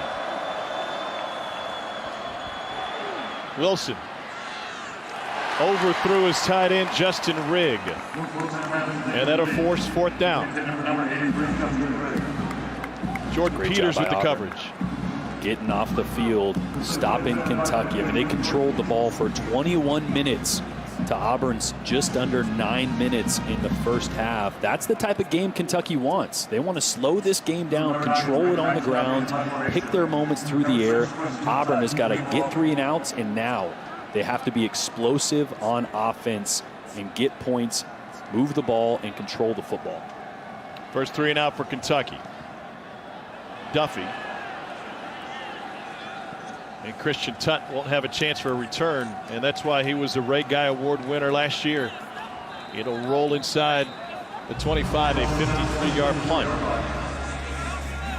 Bo Nix, first half, 6 of 11 for 90 yards. How much different did this Auburn offense look to you this year versus years prior? Well, I think at times you saw Chad Morris's imprint with the tight end position, with some of the concepts that took Bo over the middle, but still a lot of short, quick passes to the outside that aren't being super effective off of the zone read. I want to see Bo operate from the pocket and throw the ball to the intermediate area of the field, because he can do it, and they can be dangerous with Schwartz and Williams on the outside doing that. Schwartz was covered. Nix tries to run straight ahead, picks up just a yard. Jordan Wright with the stop for Kentucky.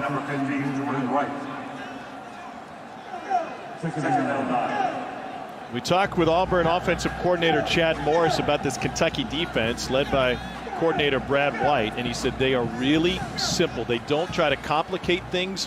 They don't get in their own way, and they are solid. Nix. First down and more for Auburn on the completion to Seth Williams. Love this. Again, trying to push the ball downfield, a few short routes, draw the eyes of the underneath defenders to open up that window from 15 to 25 yards. Watch the outside receiver stop, and Seth Williams, look at that. It slows down both those guys, and it opens up that hole for Seth Williams down the middle of the field. On first down, they'll run it with Shivers. He gets 2.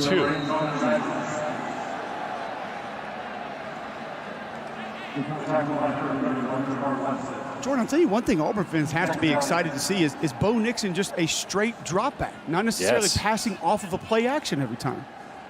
He's good from the pocket. I feel like a lot of people didn't think that when you just look at his completion percentage, where you say he needs to be up over 60. Well, he needs more opportunities to do just that. Throw from the pocket. Talking with Bo yesterday, asked him how he would grade his last season, and he said, listen, it was far from perfect. The bar that he has set for himself is obviously high, and he knows that there's a lot of growth that he can make this season, but he was thrilled with what Chad Morris has presented within this new look Auburn offense and the chance to read safeties. And he talked about it as if that was something that he didn't do much of last season.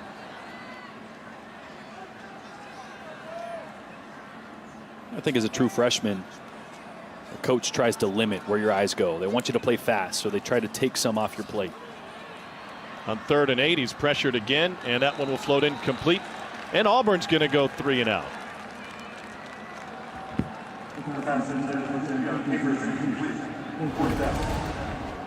This time, good job by Kentucky here. Nothing fancy, just an inside stunt on the outside by Josh Paschal. Breaks the pocket enough to cause Bo Nix to run to his left, which is what you want to do. So they keep the offense on the field in plus territory. Remember, he punted it already once today. I said 3 and out. That was wrong. They picked up a first down earlier on the play to Williams. And it looks like Bo Nix is going to pooch another one. He'll take his time to do so. He'll allow the coverage team a run down there. And what a fantastic play. Eli Stove downs it inside the 2. 40-yard punt for the quarterback, Bo Nix.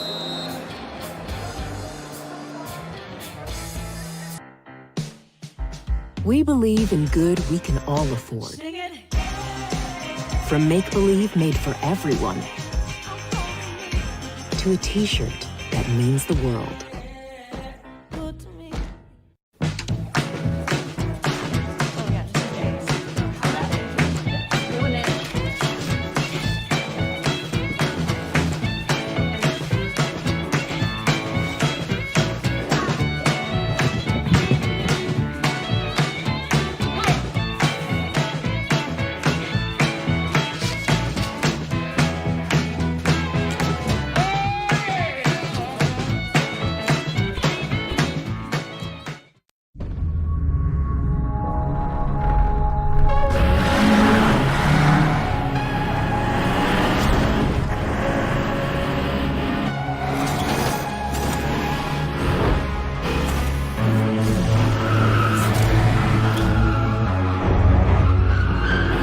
Rides made us feel something once.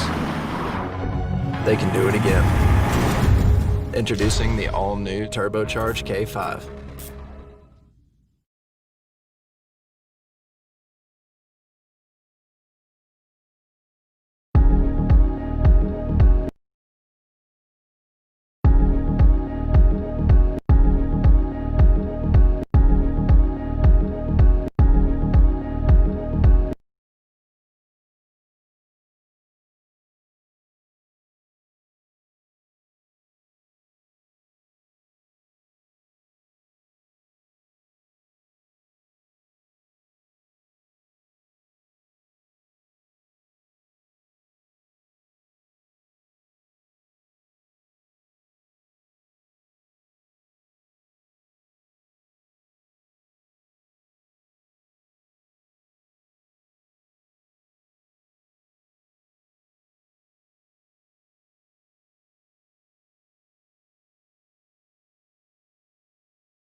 Welcome back to the Marathon Conference Kickoff.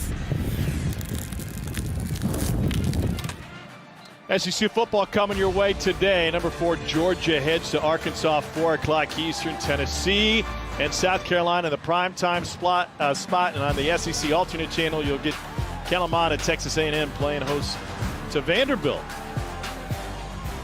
You got J-Raj. It'll be interesting to see Texas A&M in that night slot. You know, they're missing a lot of pieces from opt-outs to injuries. I thought this was a year they could take the next step. I want to see if Kellen Mond can do that, because they could be a force in the West if they put it together. Operating out of the end zone, Cavassier Smoke gets out of the end zone. No gain, though. That'll leave 2nd and 10.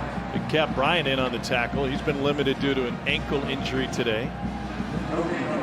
Still waiting to hit his potential.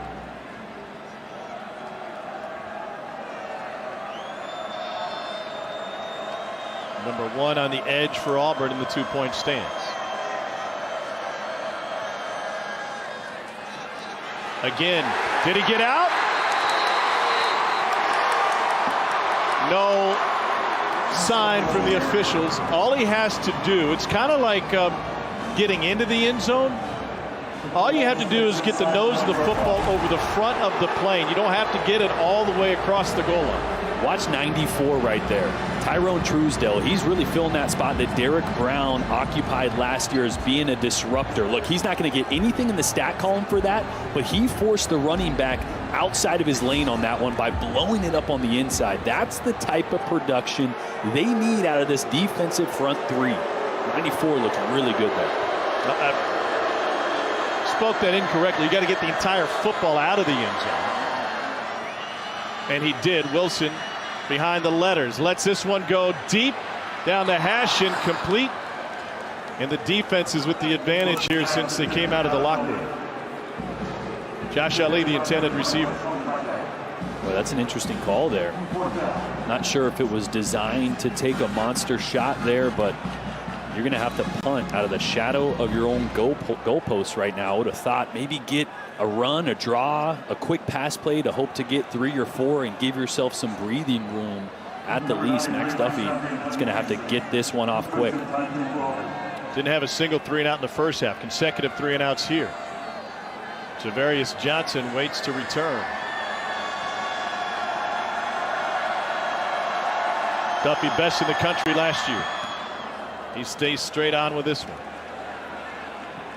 Oh, that's a great punt. It goes unfielded and goes all the way to about the 24. I mean, it looked like he hardly hit that one, and he boomed it. 75-yard punt for Max Duffy.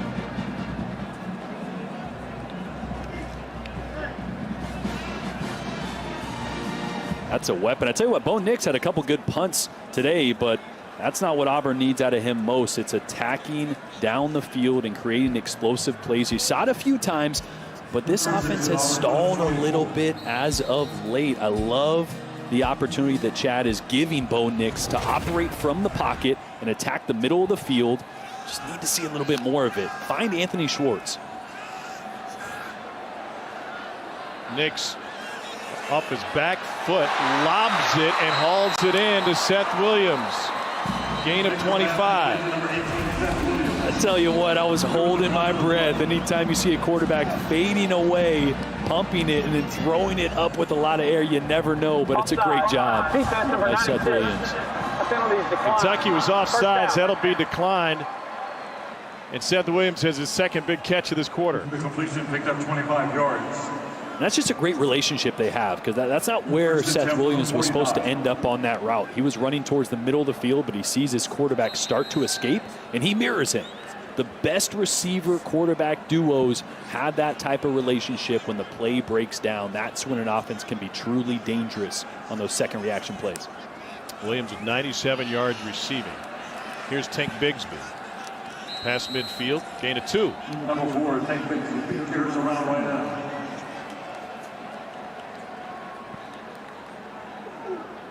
Second down each.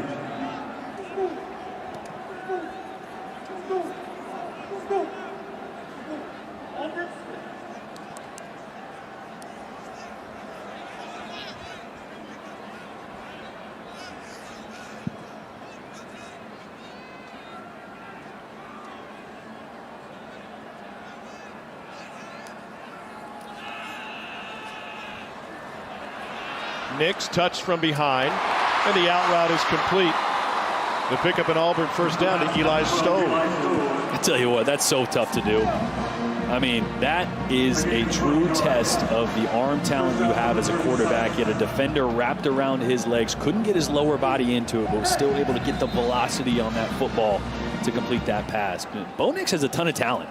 He's going to put it together. We forget how raw true freshmen usually are. He set our expectations pretty high early last year. Here's Bigsby again. Second best run of pass attempts without an interception in the country, behind only Trevor Lawrence for Bo Nix. Second down.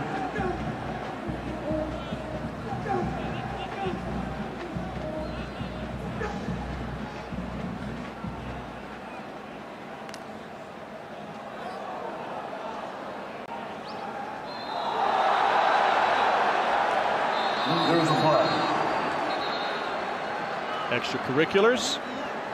Wide receivers and defensive backs have never gotten along in the history of football. And they've told each other about it every day. They love in the to tell history each of other football. about it. Oh, yeah. It's kind of like offensive linemen always like to tell us how athletic they are or how good their hands are. And we just go, yeah. Just put that hand in the ground and block, okay? Kelvin Joseph, the LSU transfer. It's not really true because we're usually too tired to do a lot of chirping on the field. So trying to catch a breath. Or you got a mouthful of bacon. There are two fouls on the play. For the snap, false start, number 80, offense. Also after the play, we had a personal foul, number 1 for the defense. We'll penalize 5 yards, and then we'll penalize 15 with an automatic first down. So the net is a 10-yard gain for Auburn and an automatic first down. There's the movement. And Kelvin Joseph wanted to tell him about it, and you can't do that. Yeah.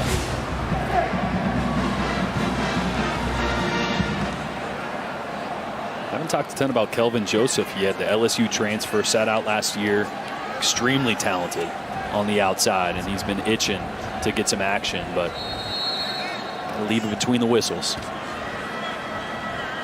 and 10 from the 22. I mean, that could be a costly penalty. He's just not using his head. Tank Bigsby is the running back. We got movement. Left side of the line looks like Alec Jackson. False start, offense, number 65. 5-yard penalty, first down. Interesting talking with Gus Malzahn and Chad Morris yesterday. They pointed out that the offensive line hasn't had all 5 players together over a 6-week period. They've been mixing and matching the whole time. Yeah, Gus actually emphasized that to me again before the game, saying we have not gone a single week of practice and had the same 5 offensive linemen for that week of practice.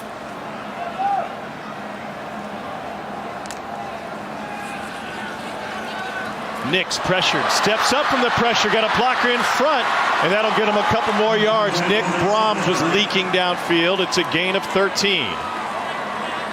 They're going to go tempo.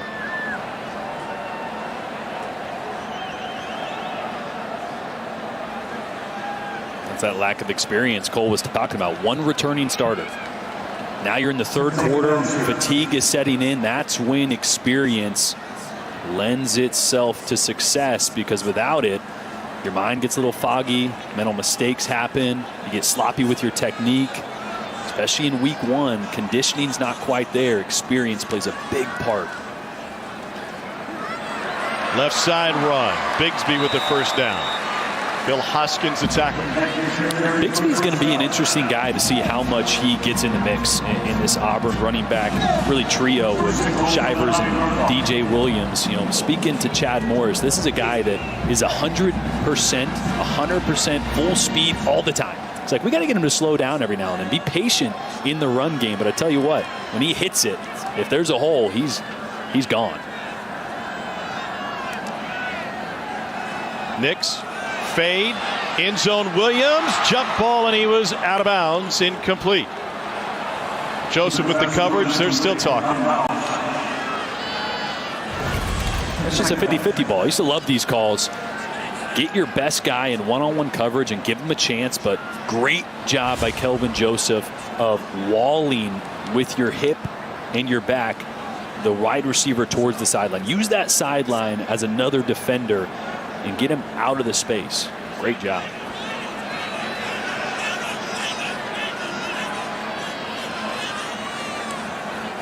On 2nd and goal. Bigsby hit in the backfield. He'll lose a yard or 2. Josh Paschal, first man there for the Cats. Paschal moved from outside linebacker to this field D end. They really need him to be a force in the run. He's not quite the body type they're used to having there. Used to having a little bigger body type there, but he's also one of the strongest guys on the team, so he's going to fill out that position to stop the run towards the field very nicely. They're 1 of 5 on 3rd down. First 3rd down this drive. Nix back foot, end zone, touchdown Seth Williams. 6'3", and he went up to get it. An absolute dime by Bo Nix. Down in the red zone, one of the most important things is accuracy. Throw the ball where only your receiver can get it. You got a guy like Seth Williams who's 6'3", 210, throws this on a rope. Only where his guy can get it in between 2 defenders. That is a big-time play by that duo.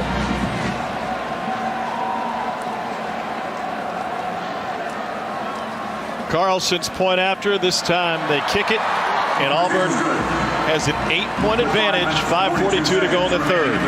And It hasn't been smooth. It's been stop and go at times, but when you need a play, just like last year, Bo Nix will deliver to his #1 target, Seth Williams, and they got the lead.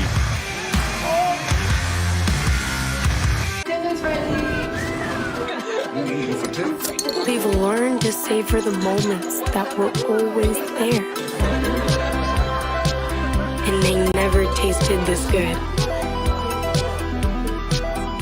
Your mission: stand up to moderate to severe rheumatoid arthritis and take it on with Rinvoq. Rinvoq, a once-daily pill, can dramatically improve symptoms. Rinvoq helps tame pain, stiffness, swelling, and for some, Rinvoq can even significantly reduce RA fatigue. That's Rinvoq relief. With RA, your overactive immune system attacks your joints. Rinvoq regulates it to help stop the attack.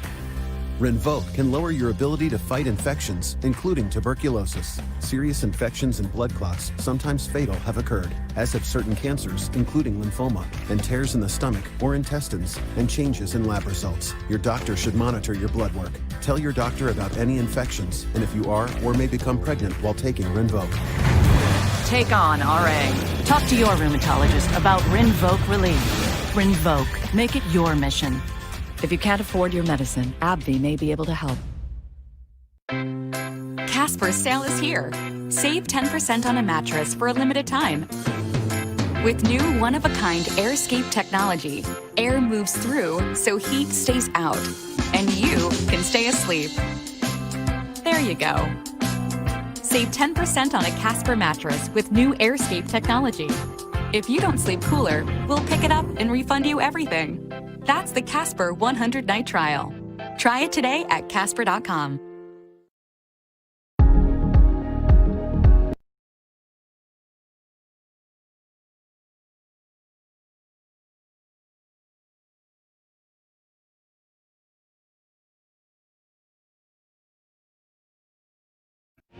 Time for another studio update out in Oxford. Gene Chizik, you called it, that Kyle Pitts and Kyle Trask have a little bromance going on, right? Yeah, absolutely. 6'6", 250. They'll put him in the seam on this one right now. You can't cover him one-on-one with a guy. You got to put a safety over the top. 5th touchdown pass for Trask, 3rd for Pitts, but how about Ole Miss? Well, Lane Kiffin inherited a talented bunch of sophomores here. There's one, Jerrion Ealy, keeping Ole Miss in the ballgame. Gators up 14. Back to Tom, Jordan Cole. All right, gang, great to see you again. Great to have SEC football back. And here, number 8, Auburn with the 15-7 lead over 23rd-ranked Kentucky. A lot of play calls that Bo Nix likes on that play sheet. Zach Johnson back to receive. Anders Carlson to kick it away.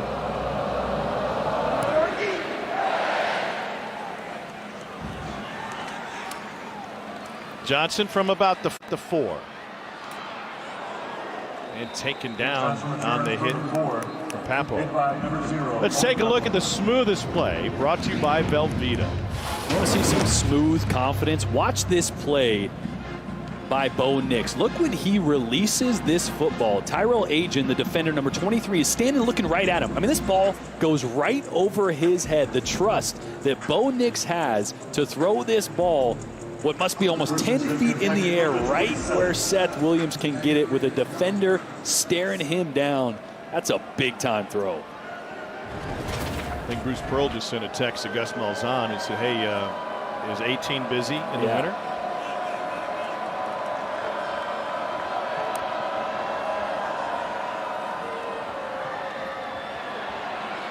Terry Wilson throws this one away. What has happened to the Kentucky offense this half? Well, they just out of rhythm. Right? I mean, they're not getting the 6-7 yard runs. The consistency to which they did in the first and early second quarter, which means the intermediate passing game and even the short passing game is not there the same as it was early in this ball game for Terry Wilson. They got to get the running game going more to set up Terry Wilson through the air.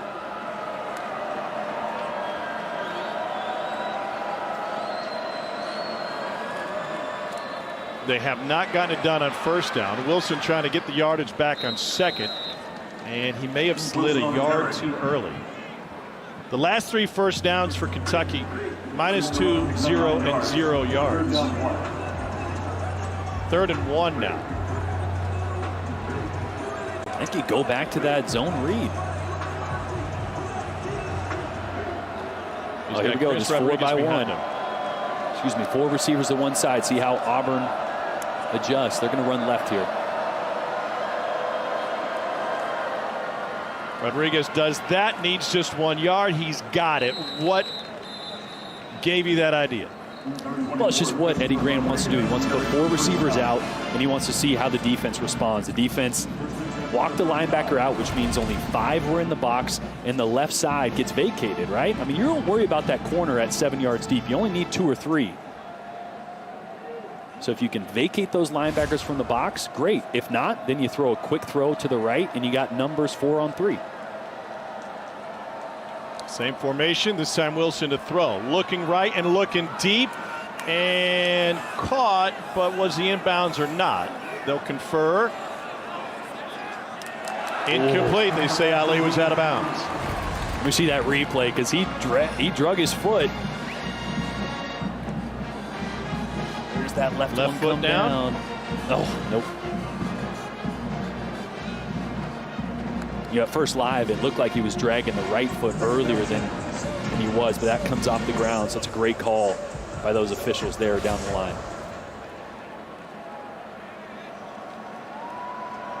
Haven't seen a ton of pass rush. Watch 0 Owen Popo. He's a guy that Kevin Steele wants to use in more pressure situations this year.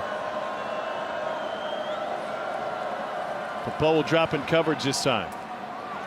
Catch made on the perimeter. Chance to dance for the first down for Kentucky's Akeem Hayes. Pickup of 16. Akeem Hayes.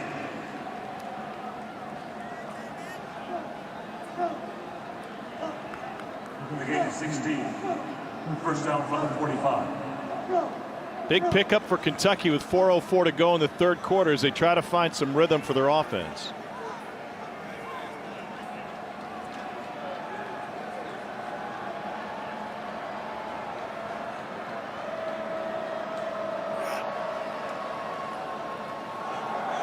They're going to razzle dazzle. Looking to throw on the reverse to Wilson. Incomplete. Josh Ali was so anxious to get rid of it, he didn't realize that Wilson was drifting towards the sideline. A little bit of Philly special here. A wrinkle of that. Double reverse, trying to throw it back to the quarterback. It's a great job recovering there on the outside of the Auburn defender. That was T.D. Moultrie. Yeah, Moultrie there. They go 5 wide here on 2nd and 10. To the screen. And to Marcus Harris, redshirt freshman from Vero Beach, Florida, picks up 6. There's that same kind of principle. They have a stack of 3 receivers. Auburn only walks 2 guys out there, so you have numbers. You simplify it for Terry Wilson. Just count. Do we have numbers? Is it 3 over 3 or is it 2 over 3? If it is, throw it. If not, we got a run play attached. Simplifying things for a quarterback that took a year off. I think that's great. Great job by Eddie Gran.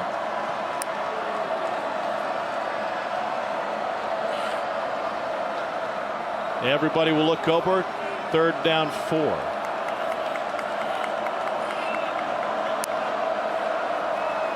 Auburn on the run before the snap. Out to Rose. He's wide open, and A.J. Rose takes it inside the 20. 24-yard gain. This has been a problem for Auburn. This is the 2nd or 3rd time that Rose has snuck out from the backfield, crossing the line of scrimmage, and the Auburn linebackers haven't picked up that split flow. A lot of times that'll be a fake zone read, and they'll boot the other way with Wilson.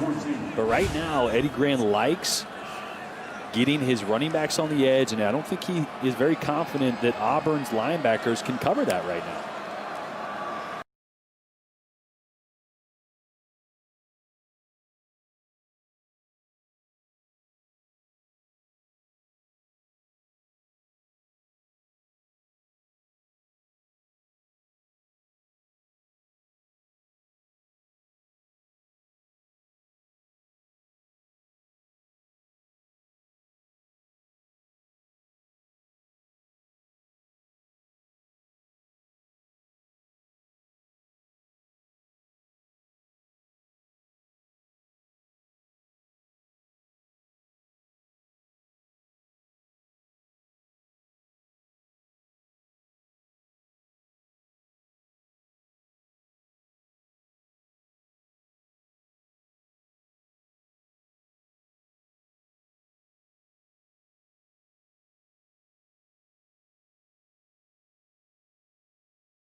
Use all the push they can get here.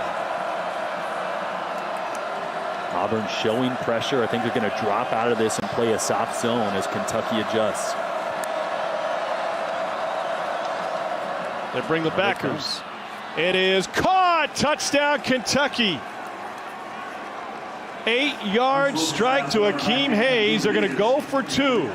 And that's the dilemma you get in when the offense does that check with me, where they see and get a picture of the defense. They look to the sidelines. They change it. Does the defense change? You can't get into a habit of changing every time, but then you're giving the offense an advantage. Right there, they saw pressure. I thought Auburn might check out of it and drop back. They don't. And it's a one-on-one slant on the outside. It's very difficult for a DB on an island. You like the idea that they're going for 2 here? Yeah, I do. Why not? Even if you don't get it, field goal still takes the lead.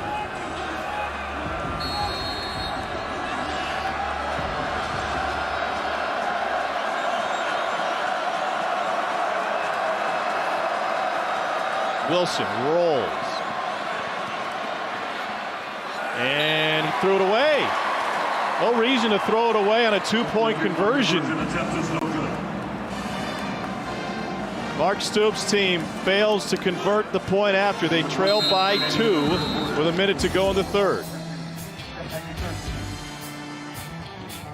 Partnering with Just Fab has been so much fun. We have boots, we have booties, we have mules, we have sneakers, a couple of great sandals. I really wanted to make sure that there was a variety, something for everyone. I wanted it to be almost the perfect fall collection. I love how confident I feel when I'm wearing my favorite pair of shoes. Shop my collection and get your first style starting at $10 when you become a VIP.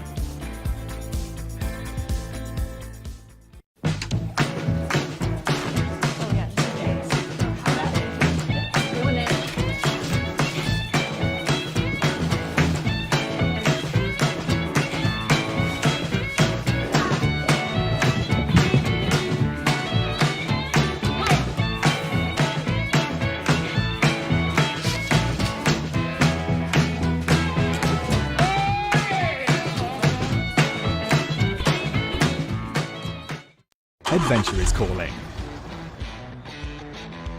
You may know it as the open road, a weekend getaway, or just getting away from it all. You've heard the call. Felt the urge to conquer the off-road, the craving of new trails to blaze, the desire to just keep driving. We know because we've gotten the call too. We look forward to seeing you out there. The Land Rover Call to Adventure sales event is going on now. Land Rover, above and beyond.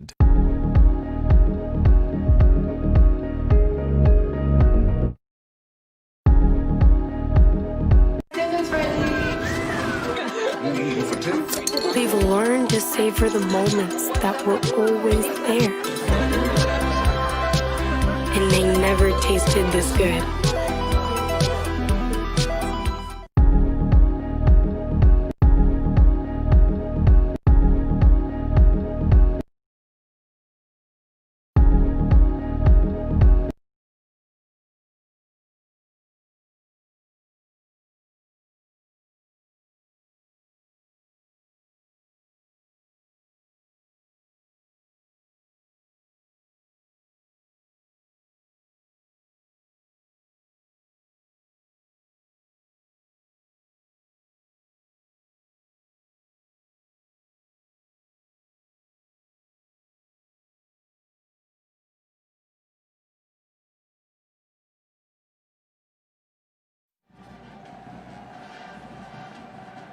Tonight, the premiere of SEC football final. Dari with Chiz and Doring. Roman Harper will stop by. He's got a long day. They'll take you through the biggest stories from the day and break all the games down. 10:30 Eastern, 9:30 Central, right here on the SEC Network and the ESPN app. You know what would have been a good name for that? Yeah, what's that? SEC, like, I don't know, the weekend or something? You know, wrap up the weekend's, you know, games. I don't know. Yeah, just a thought. I'm just here in my home office. Forget about that.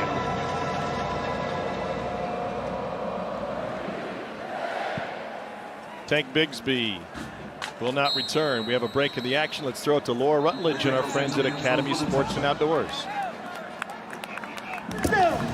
Man, shopping at Academy is such an experience. It's like fun you didn't even know you needed. All over the place. It's everywhere. What? Oh, okay. Yeah. Yeah. So help me if you want to.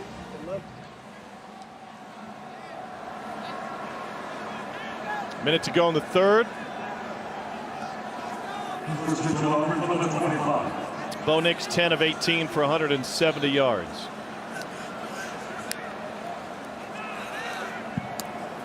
And they swing it outside to Stove.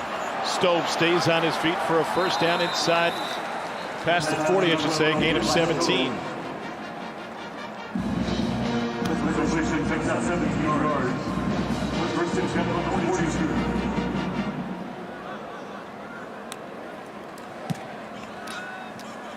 They go the opposite way now. It's Stove again. This time 5. Two good drive starters there.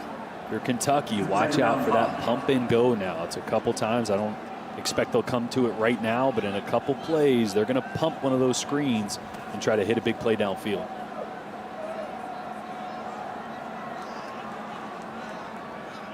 Schwartz, number 1 in the slot, would be their obvious deep threat as he motions to the backfield.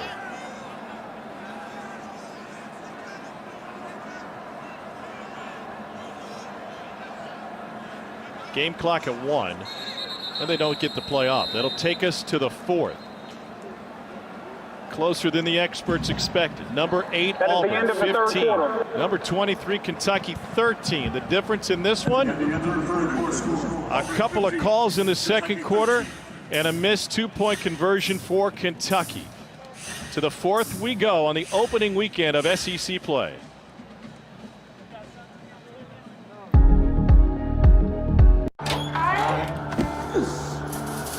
Today tastes like we're a team. And it never tasted this good.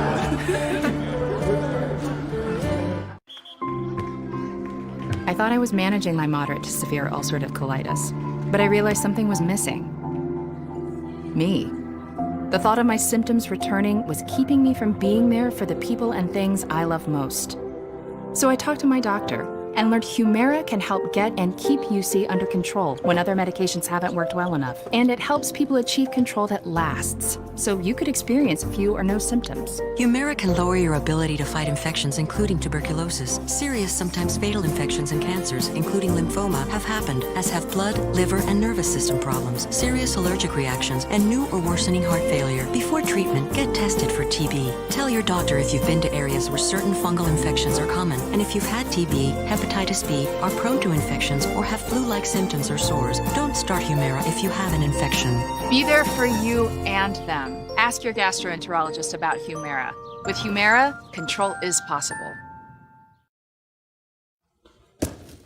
Man, shopping at Academy is such an experience. It's like fun you didn't even know you needed. All over the place. It's everywhere. What? Oh, okay. Yeah.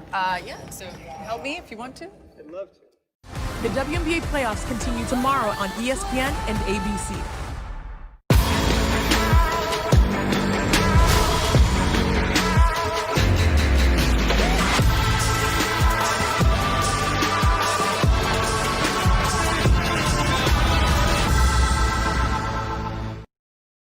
Adventure is calling.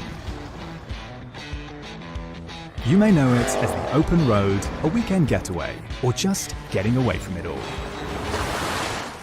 You've heard the call. Felt the urge to conquer the off-road, the craving of new trails to blaze, the desire to just keep driving. We know because we've gotten the call too. We look forward to seeing you out there. The Land Rover Call to Adventure sales event is going on now. Land Rover, above and beyond.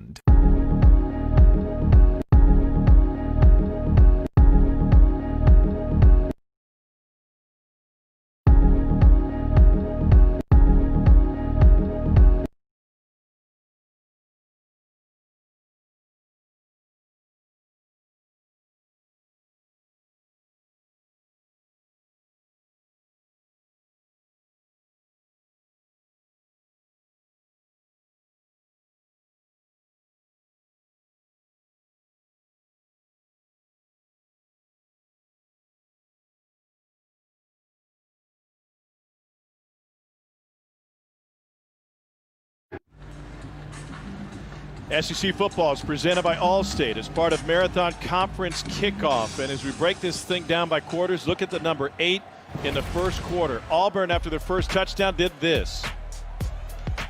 And you never see this work, Tom. A lot of teams will line up in this just to test the defense one time, see what they do. But I can't remember the last time I saw a team actually execute the throw off of that.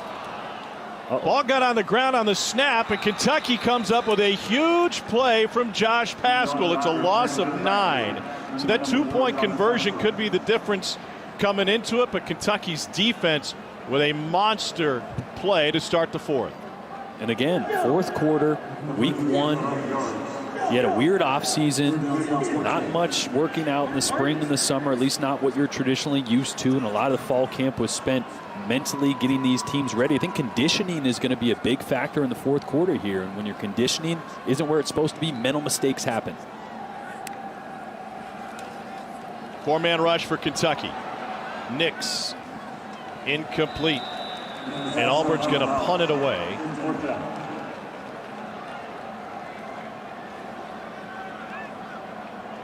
You know, when you watch film on a quarterback, I think you start to see tendencies.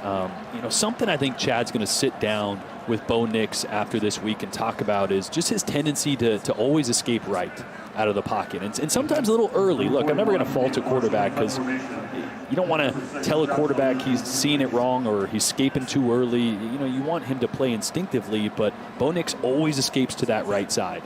And that becomes a habit or a crutch sometimes, and you've seen negative plays happen when he does that, maybe when he leaves the pocket too early. Here's Josh Ali to the 25-yard line. Well, there's some haters out there this week with Kentucky football. Let's take you back to Monday Night Football and what Charles Barkley had to say about this.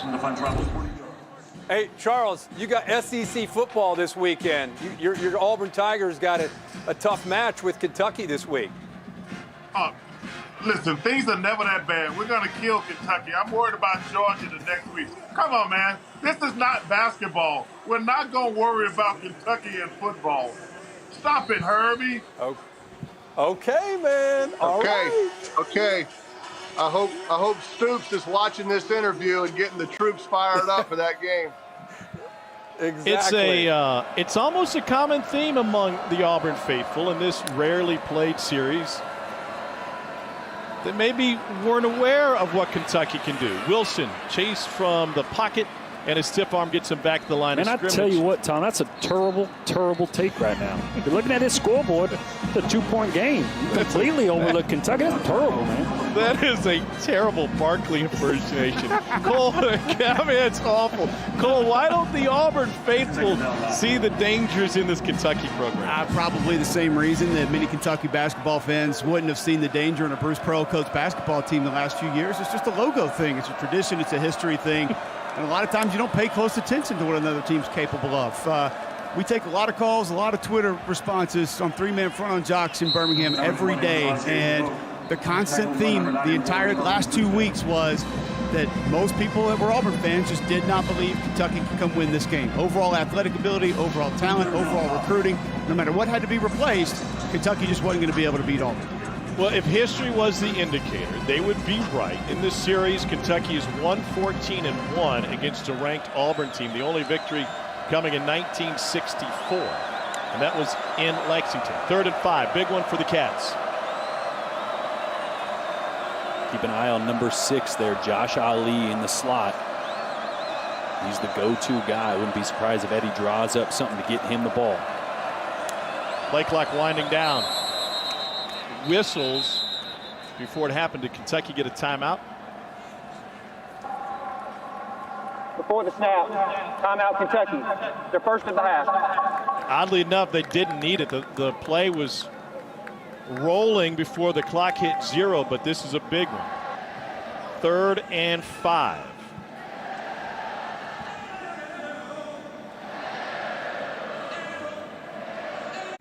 Let me ask you something. Does this Sentra feel like a compromise to you? The handling, it's good, right? No compromise there. So if this Nissan Sentra isn't going to compromise, why should you? The all-new Nissan Sentra.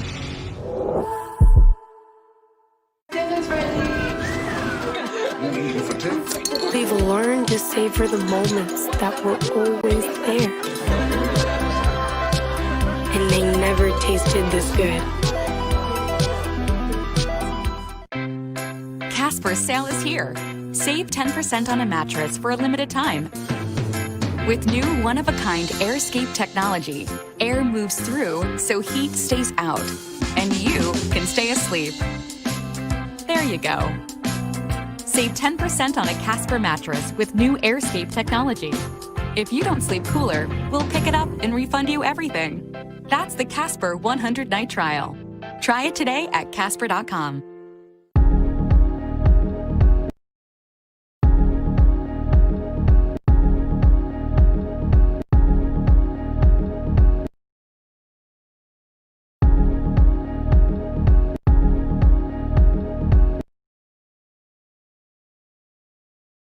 The WNBA playoffs continue tomorrow on ESPN and ABC.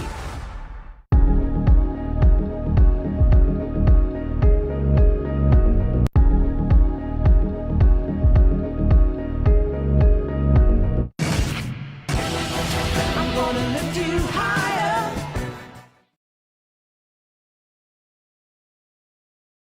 I'm a pop star, not a doctor. Are you ready for Monday night?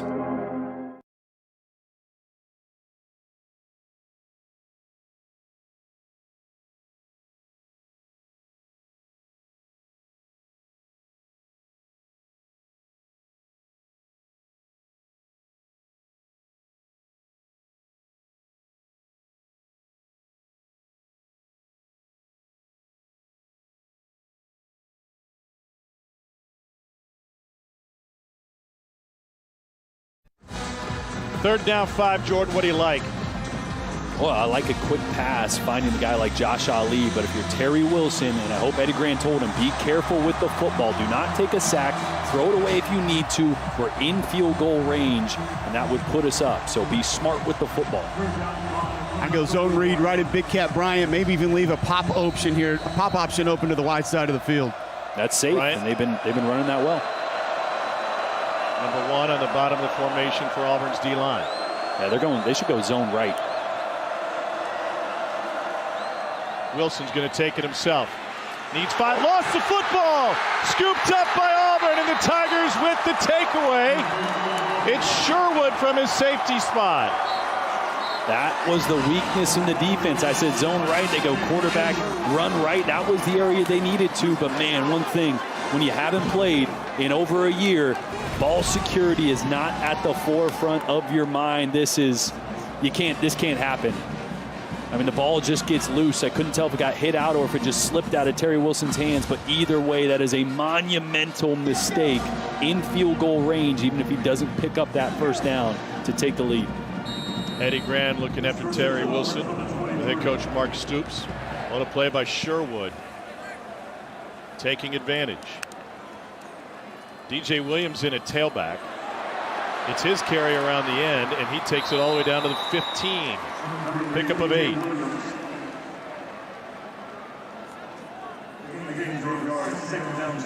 Well, this game has just had some back and forth, big play, big moments that have changed the landscape of this game. Let's see if Auburn can capitalize on this one this time.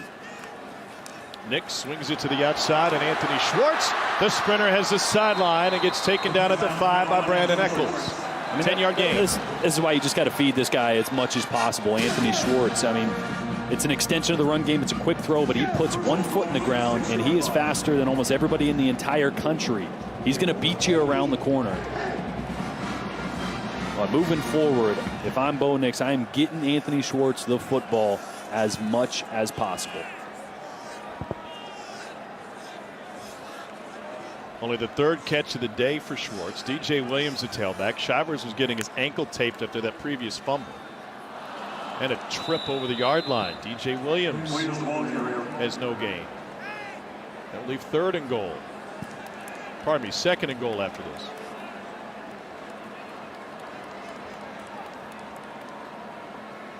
The play loses 1 yard. Second down from the 7. Tight end number 89, J.J. Pegues. The true freshman, 300-pound tight end. He's also athletic. Watch him if they decide to play action, leaking in the flats, he's a guy that can do something with the ball in his hands. Trying to find some daylight. DJ Williams picks up 3. DJ Williams. And now 3rd and goal. McGee's the 300-pound tight end, ran Wildcat quarterback at Oxford High School in Mississippi. He learned to throw watching Cam Newton play for Auburn. He said, that big dude can throw it, then I can throw too. He's an athlete for sure. I mean, does not move like a 300-pounder.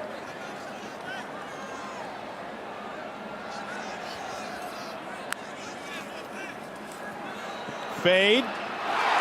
Caught. Seth Williams can go get it, and that time it goes over the top of Joseph. Last slap to the receiver. I might need to move him up in my receiver rankings in the conference. I had him at number 5, but this guy is special. When we talk about a 50-50 mismatch, no matter who it's on, that's Kelvin Joseph, who's a heck of a corner out there, number 1 for Kentucky, and not a great ball.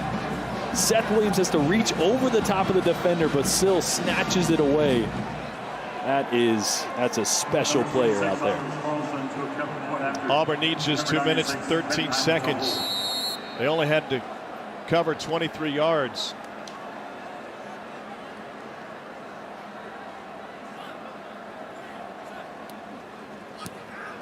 Carlson's point after is good. Key 3rd down for Kentucky was fumbled away by Terry Wilson to Jamie and Sherwood. And this set Auburn up with a short field. Tigers wasted no time. Nix hooks up with Williams for the 2nd time today, and Auburn has an advantage.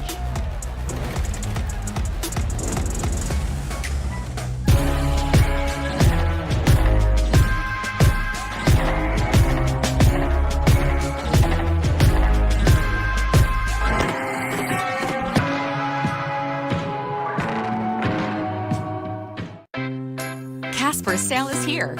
Save 10% on a mattress for a limited time. With new one-of-a-kind AirScape technology, air moves through so heat stays out, and you can stay asleep. There you go. Save 10% on a Casper mattress with new AirScape technology. If you don't sleep cooler, we'll pick it up and refund you everything. That's the Casper 100-night trial. Try it today at Casper.com.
SEC Network Football is presented by Allstate. Get a quote today. And in part by Marathon, fueling the American spirit. Well, look at the history of the stadiums at Auburn. Flip Harris Stadium, capacity 21,000 would have been big enough for today's attendance. Jordan Hare look you saw a moment ago is what it should look like. It looks fuller than it is, but then you get a little bit closer. Today's attendance, 17,490 socially distanced fans in the stadium. Majority of those students.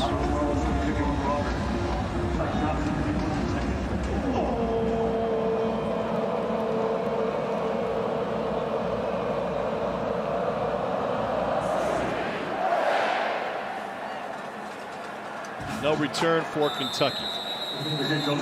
So take a look at today's Capital One rewarding performance, and it comes from Auburn wide receiver Seth Williams. This guy's been a force all day. I mean, jump ball after jump ball. Bo Nix has an absolute trust in his guy to go up and get it over anybody, and that's abuse right there. I mean, that is a man among boys. And yeah, I'd be smiling too. 6 catches for $112. Remember, Nix and Williams hooked up for a game-winning touchdown in the opening game of the season last year. Terry Wilson's been a little rusty today. Here's Cavassier Smoke. 3 yards on first down. Last drive ended for Kentucky with Terry Wilson putting the ball on the ground. They're going to have to take some more risks. Take a couple shots downfield.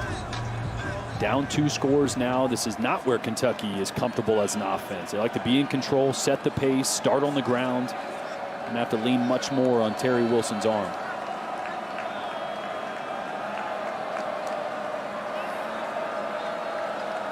They'll empty the backfield on 2nd and 8.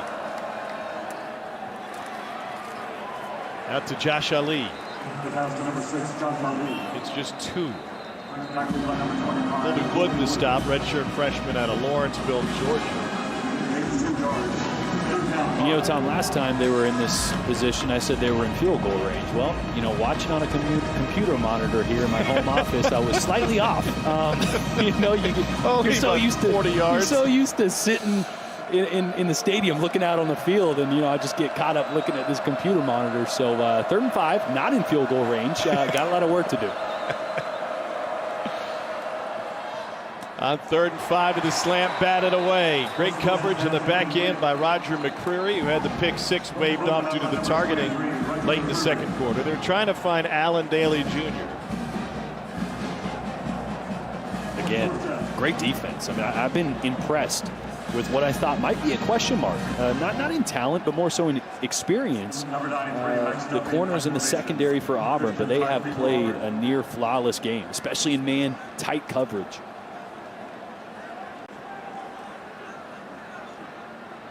Duffy had a 75-yarder last time. Led the nation in punting last year. He's going to try to take off on 4th and 5, and he won't come close. Duffy had a fake punt against Missouri in the rain last year that was key, and now Jordan Peters tracks him down. Tough to outrun Peters.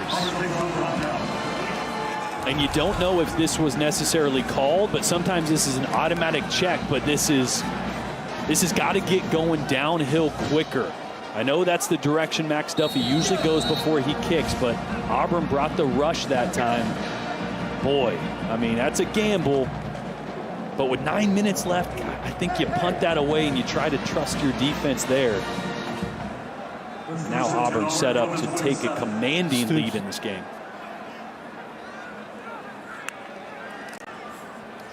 Bigsby with the run. Cole, what'd you see from Mark Stoops on the side? Yeah, did you see Stoops down there? Yeah, he's kind of down there getting into him right now, and I agree with Jordan. That didn't look like a read to me at all. We actually had a game that Max Duffy faked one of those punts, and he still gives you that drift and holds the ball out like he's going to kick it, and then he'll tuck it late and go. That looked like he had made up his mind and he was going to go the entire time. Not sure if that's what was called, but it looked like that's what his mindset was. That's 2nd and 4 now.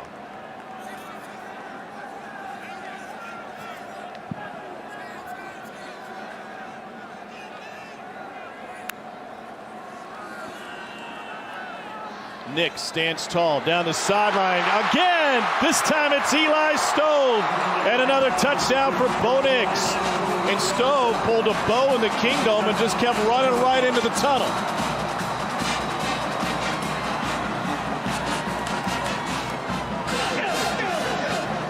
Bo has been pinpoint accurate with his downfield passing, something that I think we were all trying to see how much or how big of a step he was going to take in that area.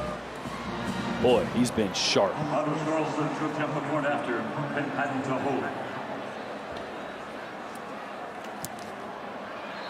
Bo Nix with his third touchdown pass of this game. Auburn with a commanding lead midway through the fourth.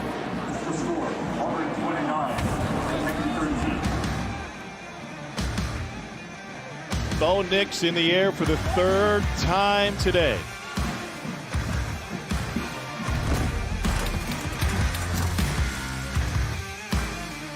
So I'm going to hold on promoting you this quarter. Cool? Drop the taco. Get in the car. Does this Sentra feel like a compromise to you? Wait, what? The handling, it's good, right? No compromise there. Nope. Watch this. Breathe. Rear automatic braking. So if this Nissan Sentra isn't going to compromise, why should you? You're right. Atta girl. The all-new Nissan Sentra with more standard safety features than any other car in its class. Your mission: stand up to moderate to severe rheumatoid arthritis and take it on with Rinvoq. Rinvoq, a once-daily pill, can dramatically improve symptoms. Rinvoq helps tame pain, stiffness, swelling, and for some, Rinvoq can even significantly reduce RA fatigue. That's Rinvoq relief. With RA, your overactive immune system attacks your joints. Rinvoq regulates it to help stop the attack. Rinvoq can lower your ability to fight infections, including tuberculosis. Serious infections and blood clots, sometimes fatal, have occurred, as have certain cancers, including lymphoma, and tears in the stomach or intestines, and changes in lab results. Your doctor should monitor your blood work. Tell your doctor about any infections, and if you are or may become pregnant while taking Rinvoq. Take on RA. Talk to your rheumatologist about Rinvoq relief. Rinvoq. Make it your mission. If you can't afford your medicine, AbbVie may be able to help. Casper's sale is here. Save 10% on a mattress for a limited time. With new one-of-a-kind AirScape technology, air moves through so heat stays out, and you can stay asleep. There you go. Save 10% on a Casper mattress with new AirScape technology. If you don't sleep cooler, we'll pick it up and refund you everything. That's the Casper 100-night trial. Try it today at Casper.com. At Dark Horse Wine, we get the first pick of grapes from over 400 growers. And we taste our wine over 100 times from vine to bottle. There you go. That is our win. Those are our terms. Dark Horse Wine, the taste of victory. The WNBA playoffs continue tomorrow on ESPN and ABC.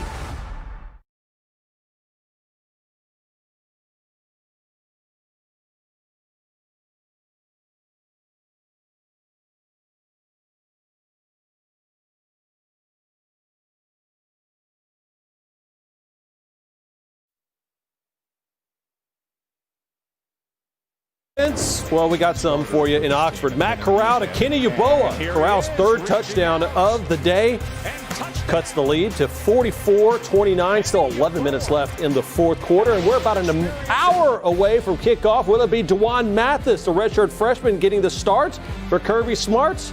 We'll see. Back to you, boys. All right, Peter, thanks. Auburn with a short field, each of their last two possession taking advantage to increase this lead. Zach Johnson to the 20-25 and brought down Johnson from the 1-yard line at the 29-yard line. 8:11 to go. Kentucky turned the ball over on a 3rd and 5 on a Terry Wilson fumble, and then they turned it over on downs with punter Matt Duffy tried to run for a first down on 3rd and 5. Jordan, what do you think of the play of Terry Wilson today? Well, I think he showed flashes of why everyone's excited about him with his ability to push the ball downfield, and he showed a little burst. Hasn't quite got loose running the football, but he has that in his bag as well. It's really just been the rust, the inconsistency, the ball security, the mistake down on the goal line, throwing the interception before half. It's expected after a year off, especially with the kind of offseason that we had. He didn't get cleared until May of this year after surgery last year. So expect a little rust. You wish it wouldn't have come in the big moments that it did this game that really changed the landscape of where we're at right now at 29-13. Auburn drops 11. Wilson has nowhere to go with it, and he'll send this one deep to the sideline. There's no foul for intentional grounding. The quarterback's out of the tackle box. Quickly 3rd and 9. And this is the tough part. I mean, a lot of Kentucky's best offensive concepts in the pass game are predicated on play action or run action. I mean, because they run the football so effectively, that opens up holes in that area of the field. And this is not their forte. 2-minute drill is not their forte here. Throwing the football down in after down out is not their forte, but they got to get something going here on 3rd and long. Look for Josh Ali.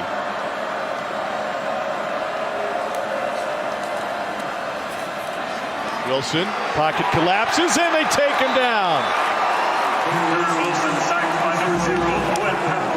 Owen Papo chose number 0 in the offseason. We knew it would be available. It looks good on him. And Cole's been saying his name. That's a great job. That's a green dog. That's a late linebacker pressure.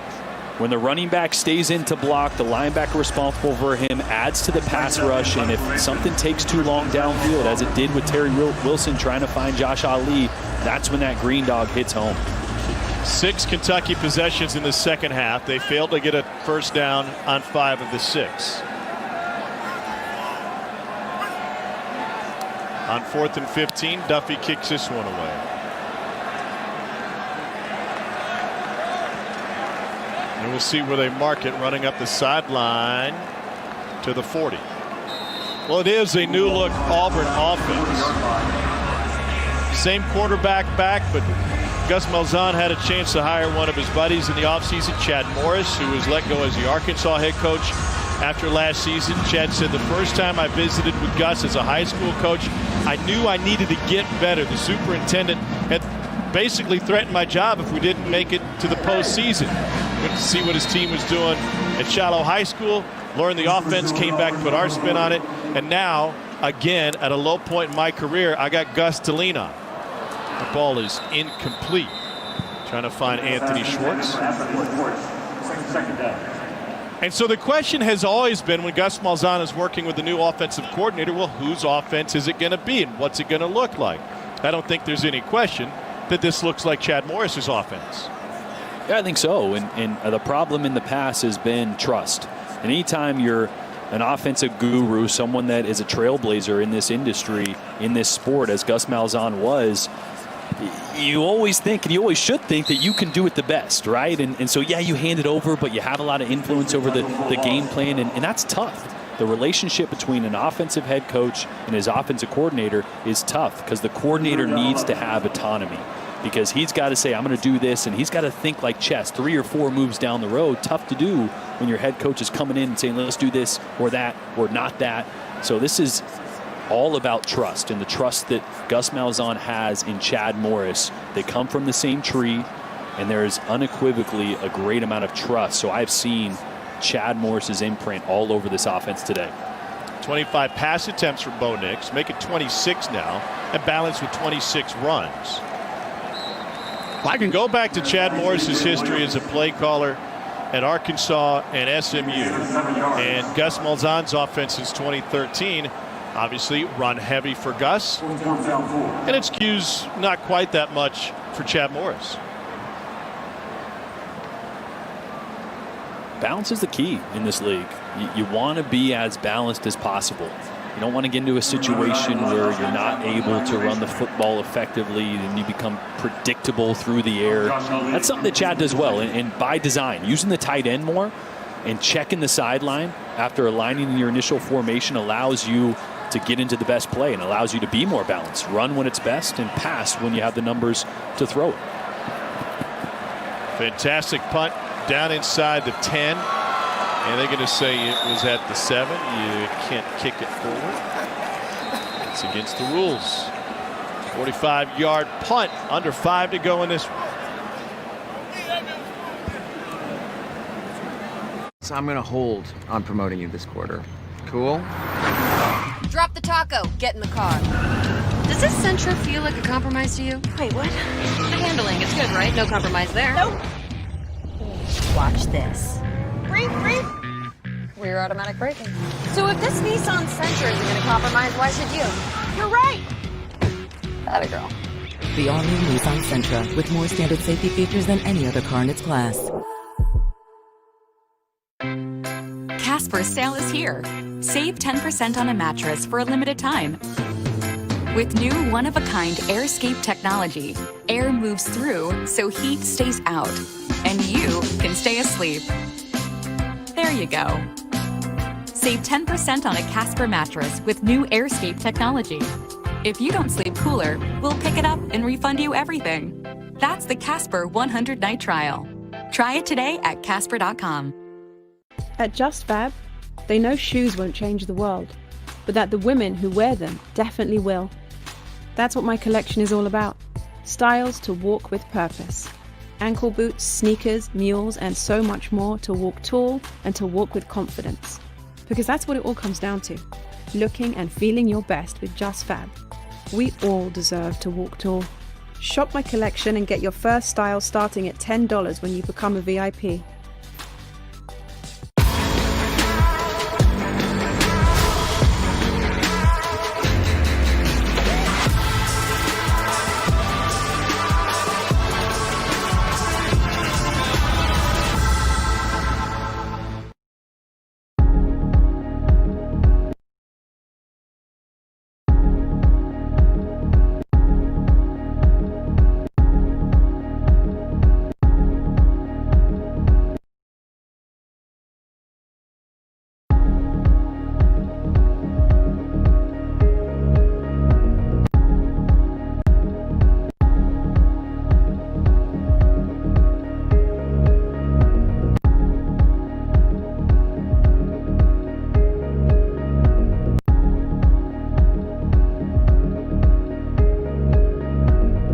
The WNBA playoffs continue tomorrow on ESPN and ABC. All right, so here's a reminder what the schedule looks like this season in the SEC. Conference games only in the regular season. You'll play 6 in your division, 4 out of the division. The championship game will be a week before Christmas, December 19th. Same spot, Mercedes-Benz Stadium in Atlanta, but a couple weeks later than normal. And if you're playing 10 conference games, odds are you're going to face a lot of top 25 teams. In fact, 6 in the top 10. Screen to Josh Ali. KJ Britt brings him down. It's a gain of 5. KJ Britt. Second down, 10 tackles for Britt now. Be an interesting scenario going forward for Kentucky at quarterback. Bo Allen, freshman out of Lexington Catholic, has a big arm.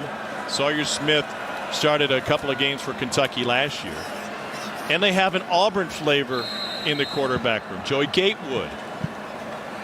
Talking with Mark Stoops yesterday, he said, listen, the rule is in place for a reason that you have to have a year in residence. And Greg Sankey spoke to that this week on the radio as well on Jocks, and he said, listen, if the members don't want the rule, the members can change the rule. But the rule is you can't transfer in conference without sitting out a season. There's Cavassier smoke. But the fact of the matter is, whether Kentucky expects him to be ruled eligible soon or not, he's been running with the number 2 offense. And offensive coordinator Eddie Gran has the back of the play sheet just for him. Ball incomplete and batted away. So what's your all's take? Will we see Joey Gatewood on the field for Kentucky at all this season or even as early as next week?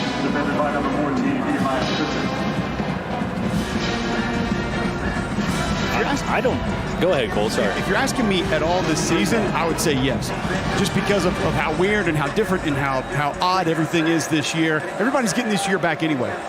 No eligibility comes off the board for this entire season for any college football player. So I believe at some point, whether it's Joey Gatewood, whether it's Cade Mays, I think we'll see them all play at some point this season. All the guys waiting on waivers, I believe that they get them just based on everything that we're dealing with through this pandemic and what this offseason has been. Just don't know exactly when that's going to be. Cade Mays going Georgia to Tennessee. Jordan, your take?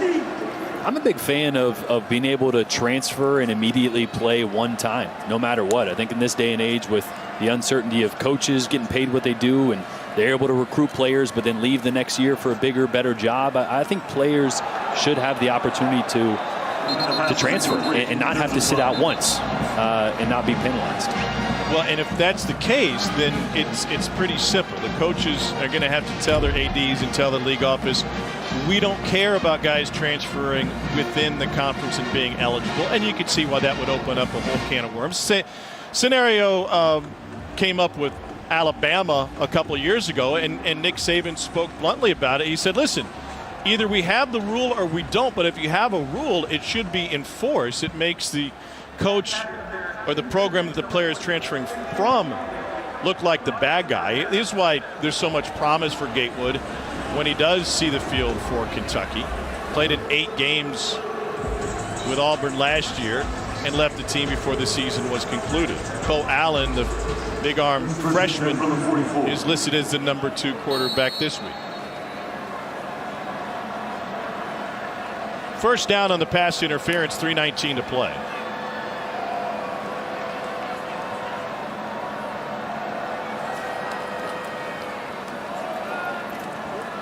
On the crossing route, they get a couple more yards. That'll go for 3. Is he whistled down or not? Referees will chase him into the end zone. Remember, these are electronic whistles. DeMarcus Harris scores. Touchdown, Kentucky. Nobody brought him down. Yeah, I did not hear a whistle down here, guys. He's going to roll 44 over. yards. Going to roll over the top. Does a knee? Yep, knee comes down right there. Tough for the official on the outside to see that, but that's very obviously going to be down.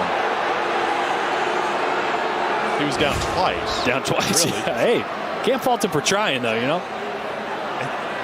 Remember, first game for the The officials. ruling on the field is a touchdown. The previous play is under further review. Cole, did you hear the whistles?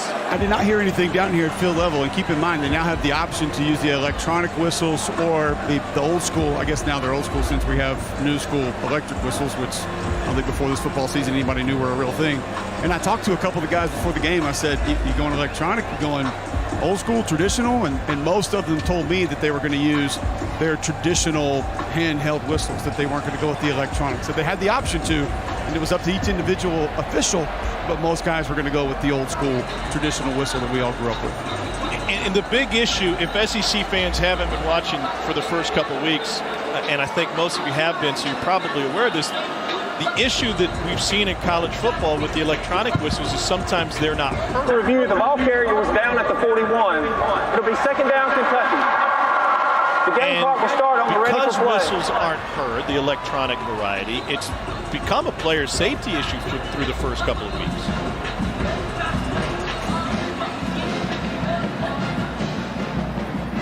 The electronic whistles originally put in play, try and take a COVID-19 precaution and extend it's one of those great ideas, and then you realize just in practice it's not practical. Kentucky trails by 16. Wilson inside, complete to Ali for a first down. Yeah, I did think it was kind of cool, guys. I asked one of them to show it to me, and it's like a giant duck call, and you just push the button, and I couldn't believe how loud it was when he actually blew the whistle for me. And I said, "All the noise just comes out of that thing? Is it on speakers?" And he said, "No, it all comes right out of this." Go back to the passing game. Ali losing his T-shirt and picking up more yards. It's 17 yards on the game. It's like Earl Campbell's tearaway jersey.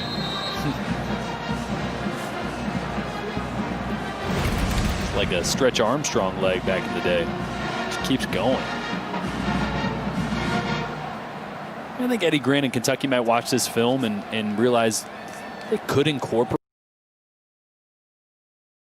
up-tempo, some quick passes for Terry Wilson. He's much better when he's in rhythm, getting the ball out quickly. I don't think we saw a ton of that early in this game. And try to find the balance between running the football and doing the type of concepts at a quicker pace that Terry Wilson is most comfortable with. Jalen Simpson exits the game. Looked like a hamstring situation coming off of the injury stoppage. Be 2:17 to play. You're down 16. You get it in here, you got to go for 2. Remember last time Terry Wilson threw it away on a 2-point conversion.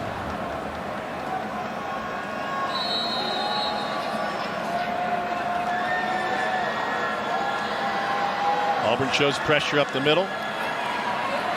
Terry Wilson's going to run it right there. Wilson to the edge, to the 5, and we got a flag on the play.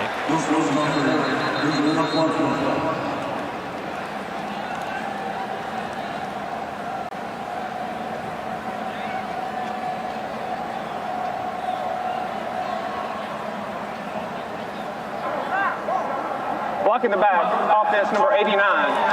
10-yard penalty from the spot of the foul. Replay first down. It's Allen Daly on the outside. Trying to get involved, yeah. I mean, he's thinking the right way. He's thinking screen, wall off a guy, but can't do that to their back. It's a good goal. Missed opportunity for Kentucky. A solid run by Wilson. The clock rolling. It'll be under 2 minutes now. Up 1st and 12 to the screen. DeMarcus Harris. 5, and the ball came loose. Auburn says they got it. Did Popo come away with it? He did. Auburn with another takeaway. It's the 3rd time they've taken it away from Kentucky this half. Terry Wilson put the ball on the ground, then they stopped him on downs, and now this. I think there's going to be an emphasis on ball security drill for Kentucky next week. Had Terry Wilson fumble earlier on a spin move. I think it just slipped out of his hand on that one right there. You just got to get the ball in high and tight. You want to grab your fist and punch your chin. They used to say, get that ball close to your chest and vertical. Anytime it's flat and out in the open, it's going to get punched.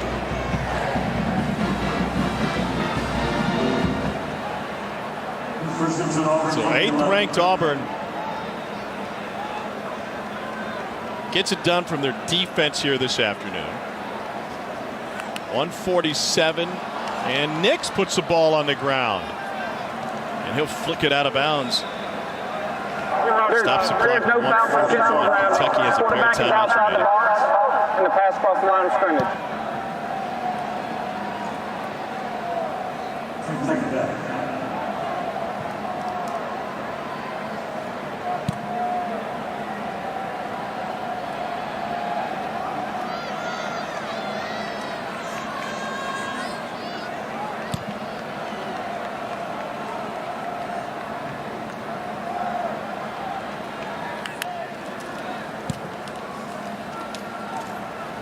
Nuggets and Lakers tonight, by the way.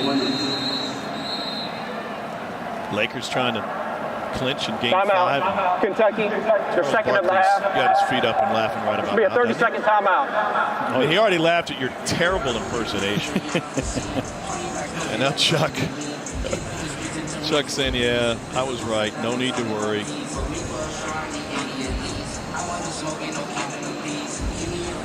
Peyton Manning on with him on Monday Night Football on ESPN2. Barkley's trash talk didn't stop at Kentucky. Here he is on Tennessee.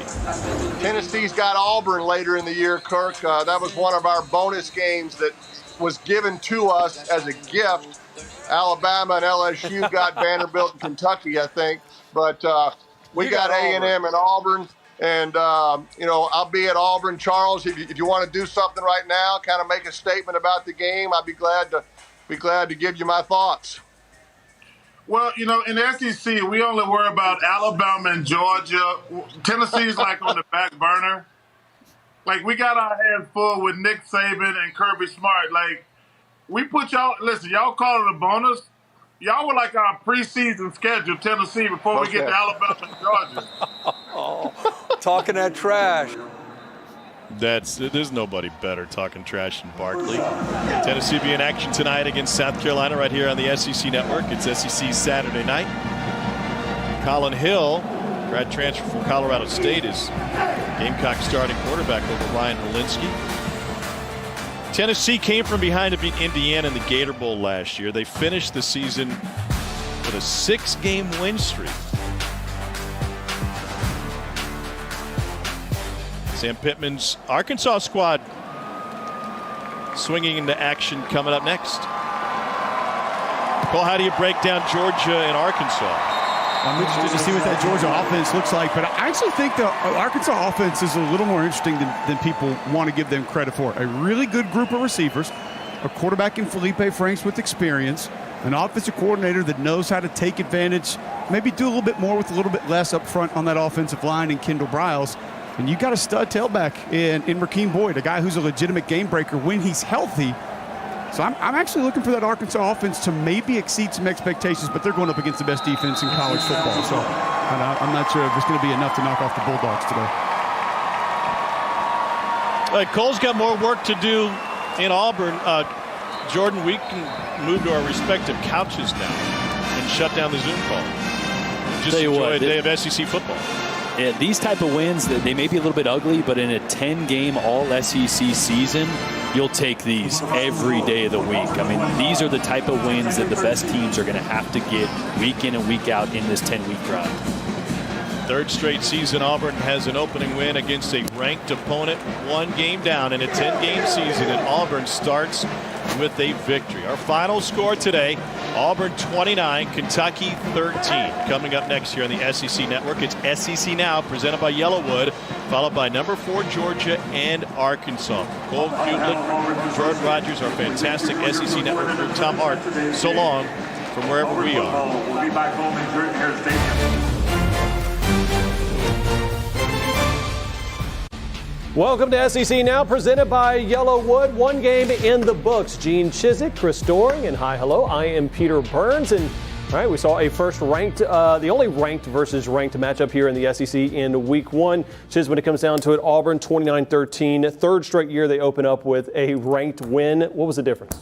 I saw a defense grow up today because I think going in, everybody's question was, how are they going to replace all those guys that they lost on defense? And you know what? I watched the defense grow up before our eyes. They didn't play great in the first half. They held them to a few points, but they couldn't get off the field. The second half, right before the half, the huge pick, right going into the end zone, big deal.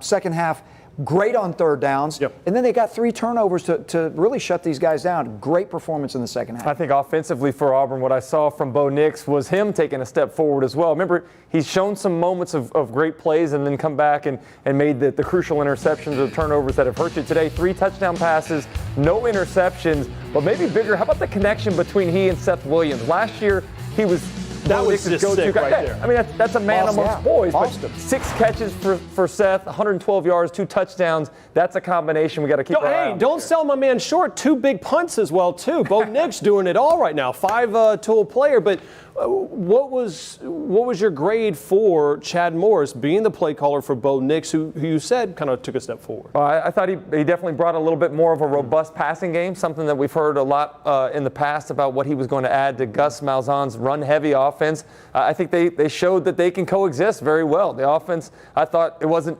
especially explosive. There wasn't anything that stood out, but what I saw was consistency in minimizing the errors. To me, that's where the game turned. You look at the yardage, very similar between both of these teams, but the turnovers for Kentucky, crucial turnovers at the wrong time, is what it ultimately cost them the football game. What comes to my mind is offensive efficiency. And then you look at Bo Nix, the accuracy he had today. You could tell there was great chemistry. Look, they didn't have a spring practice, but the chemistry was there. He made throws today with people draped around his waist. He made throws in the red zone right now, falling backwards and put the ball in the only place that the receiver could get it. I was very impressed with Bo Nix today. And they did it on 57 plays, too. Time of possession was really what Mark Stoops wanted up until the last play over in the first half. For Terry Wilson, how does he take that next step? I mean, what's the message you give if you're Mark Stoops to your squad after starting the season 0-1? Well, I thought he started fast, and I saw a lot of glimmers of a guy that looked like he had a lot of confidence. And then as the game wore on, a couple of mistakes right now that looked like they got into his head. The pick on the goal line, right? The fumble that he had when he was trying to run the football. But I saw a guy early in the game that did some nice things. Pulled the ball down on third down, got some third down conversions in there. Look, you don't panic. That's his first game. He didn't play last year, right? So you go back to the drawing board. Eddie Grant shows him all the things that he needs to correct. But look, the bottom line for Kentucky is ball security. If they have ball security in this game may come down to the wire. Let's be honest, though. We've heaped a lot of praise on these Kentucky coaches in the past. I did not like a couple of the calls today. Being on the goal line with that offensive line that you have, you got to run the football in that situation there. And then the fake punt inside your own 30 late in the game. It's a one-possession football game at that point in time. I didn't like that. Your defense was playing relatively well, punt the football and give yourself an opportunity. I'm still kind of curious to see, and we'll hear hopefully from Coach Stoops in a post-game presser about whether that was Max Duffy making the call. It didn't look like it to me. It looked like it was a call fake there, and obviously we can get some clarity on it, but I didn't like those two coaching decisions. Let's hear on the other side. Cole Kubelik caught up with the winning head coach in that one, Gus Malzahn. All right, Coach Malzahn, I want to start with your defense. Playmakers all over the place. You have to be excited with just the athleticism and guys finding the football to put you in position to get your first win of the season. You're exactly right. I mean, they're a good football team. They led the league in rushing last year. They had 4 returning starters.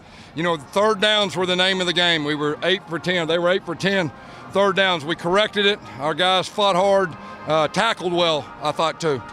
Bo Nix, first game in a new offense. Just give me your thoughts on how he performed. I thought he performed very well. He made some great throws under duress.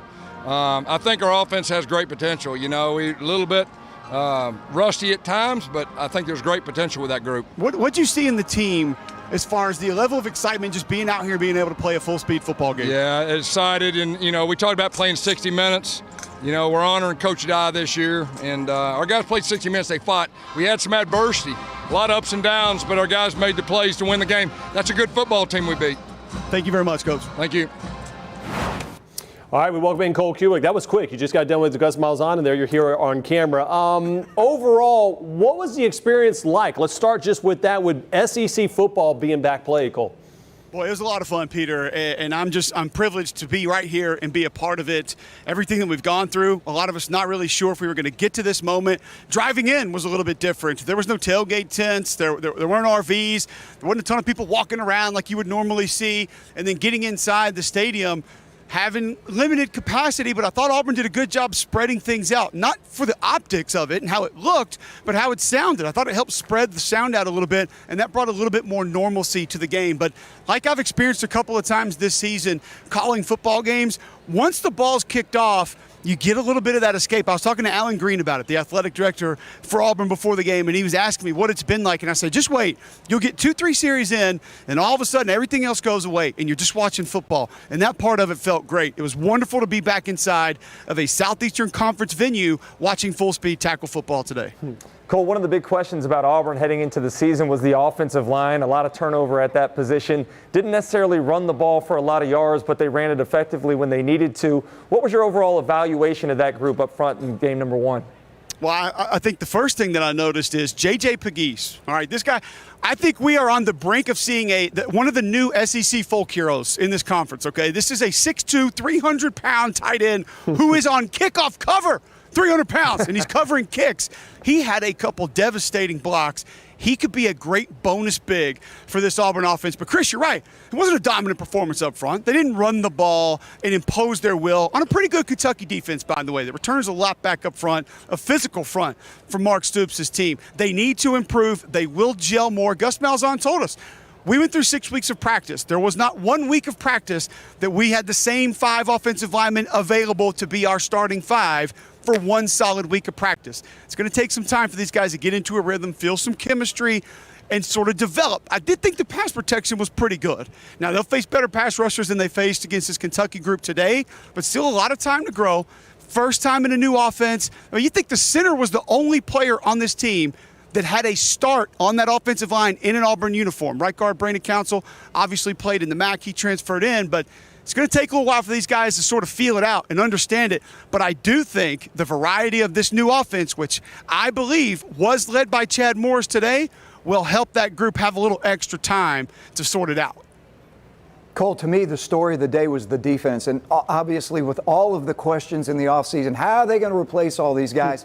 And they started out slow. So today they couldn't get off the field on third down. Kentucky was driving the football. Actually, I mean, because they run the football so effectively, that opens up. The defense grew up. What was your take on the defense? Gene Chizik goes, defensive question. Interesting. Never thought I'd see that one coming. Coach, you would have loved being down on the field and being able to see what I saw from this Auburn defense today. Fast, attacking, downhill, especially at the second and third level of this defense. I think the defensive line has a little ways to go. You lose Connis Miller during camp. He's not a part of the team anymore. Big Cat Bryant rolled his ankle earlier this week. He wasn't 100%. So you're down, obviously, the guys from last year, but also a few guys you anticipated would be a big part of this defense this year. KJ Britt, Owen Popo are the leaders of this football team, not just the defense. And you have a plethora of guys on the back end that understand how to attack the football, how to dislodge the football, and are willing to put their bodies on the line to come up near the line of scrimmage and make plays. It was fun to watch Kevin Steele's defense attack today. Cole, before we let you go, we'd be remiss not to talk about Kentucky. I thought they went head-to-head with Auburn for the majority of the day, actually outgained them offensively. But crucial turnovers today, 3 turnovers for Kentucky, none for Auburn. Because they what was your evaluation of not only Terry Wilson's play, but some of the play calling I thought was interesting. The goal line decision and then the fake punt, which I thought was a bad call there late in the fourth quarter. Yeah, both of those very interesting for different reasons, Chris. I asked Eddie Gray coming out from halftime because obviously you had the interception with a chance to go score and take the lead. Even if you waited and kicked the field goal, you take the lead, go into halftime, and you're getting the football again in the second half. I said, did your mindset change at all with how you call things in the red zone or near the goal line? He said, absolutely not. We're coming here to win this football game. Bottom line, I'm not changing anything. I'm not 100% sure the fake punt was called. Now, we had Kentucky in Lexington last year where Max Duffy did read one, ended up running and picking up a first down. But he would still sort of hold that ball out in front of him like he was going to kick it and then tuck it and go. He has that option. Mark Stoops has told us that. I never saw the option to potentially kick that football. And I did see the conversation that Mark Stoops had with Max Duffy after that play took place. I'll be interested to hear what Coach Stoops says after the game as to, did we call it? Did we run it correctly? Was that what we wanted out of Max Duffy, who last year was the best punter in college football? But like you said, Chris, physically, this Kentucky team just went toe-to-toe with Auburn. They should have nothing to be disappointed about from that perspective. Turnovers were the difference ultimately in this game. I think they got the kind of game they wanted. I think Mark Stoops wanted to slow this game down, muck it up a little bit, have a grind-out, heavyweight-style football game. And you know what? Maybe give us a possession in the fourth quarter. Let's see what we can go out there and do. The turnovers did not allow that to happen in the second half. How's that bacon sitting with you? Good. You know, it was, it left over from last night. Don't tell Tom and Jordan that, so it wasn't great. But, hey, man, it's chicken fried bacon. I'll take just about any time I can get it. I'm all in, buddy. Hey, great stuff as always. The Auburn Tigers moved to 1-0 honors this season. Of course, guys, we're talking 10-game season. So let's take a look at now. Of course, here is the remaining part of the schedule. Let's get the whole lot easier. Ranked opponent to ranked opponent down last year. How weird is that playing Georgia in the second game of the season? Tell me. It's a little different. Nobody brought him down. Chiz, you know this team really well. First game for the officials. Really on the field in the touchdown. What you thought this team would be last week? And the big issue, if SEC... What does it change knowing what you know now after watching that game? I didn't know what I was actually blew the whistle for me, and I said, all the noise just comes out of that thing is on speak. Eddie Grant in Kentucky might watch this film and realize... Complete secondaries. I don't know what you're going to get. I think this was a huge game for Auburn. I think it was huge that they didn't need a game like this, CD. They didn't need to blow somebody out and 3 or 4 touchdowns. They needed to know how to win a game. Missed opportunity for physical Kentucky. Line of scrimmage. Stop them on downs, and now this. The way they beat Kentucky today. Sound defense, turnovers, being efficient on offense.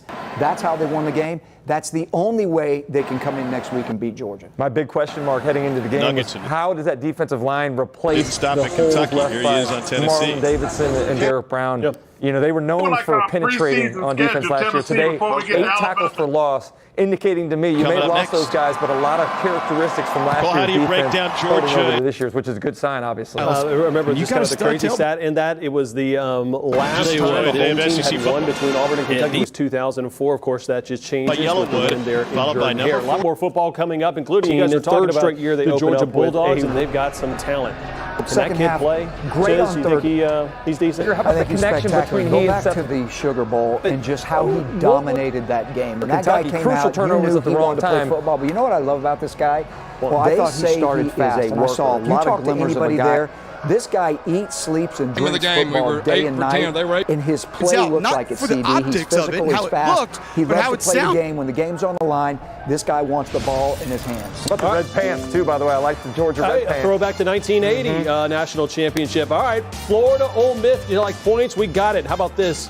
Very cool moment before the game. Teams joining for a moment of unity. And then, well, it was football, and a lot of points are going to be scored. Matt Corral finds Dontario Drummond for a long touchdown. Tied up at 7. Florida lost Sean Davis from the safety position early in the game. That time, over the top, taking advantage of some shorthanded defense. Kyle Trask going to put up some numbers today. Trayvon Grimes gets it, 22-yard touchdown. Then let's do it again. Well, Drummond. I like the play calling this. And again, Ole Miss scored 35 points today, and I'm going to tell you what, this passing game is going to be something for people to contend with. Here's a little bunch route on the goal line. Drummond sits down. He dumps it to him. Boom, he's in the end zone. You're going to see a lot of those concepts from Lane Kiffin. You know what I saw from Florida today, though, was great chemistry between Trask and his receivers. A lot of trust today. Look here, Kyle Pitts, 6'6". If he's one-on-one down there, Trask is giving him a chance, and time again it paid off this. And they line him up at a wide receiver position on that. You know what I mean, CD? He's lobbying already. He's outside, sometimes he's inside. He's lobbying. He's a wide receiver or a tight end. This guy can do it all. But you talked about a record-setting guy. He's a special guy at 6'6", 250 pounds. And he's got a quarterback that can get him the ball. Kept finding Pitts again. He's covered, and he's giving him opportunity. It looks like Antonio Gates back in prime with the San Diego Chargers. Another unbelievable performance. 28 seconds left in that. 51-35. Kyle Trask, 6 touchdowns. Pitts, 4 touchdowns. That ties a record set by Ike Hilliard back in the day.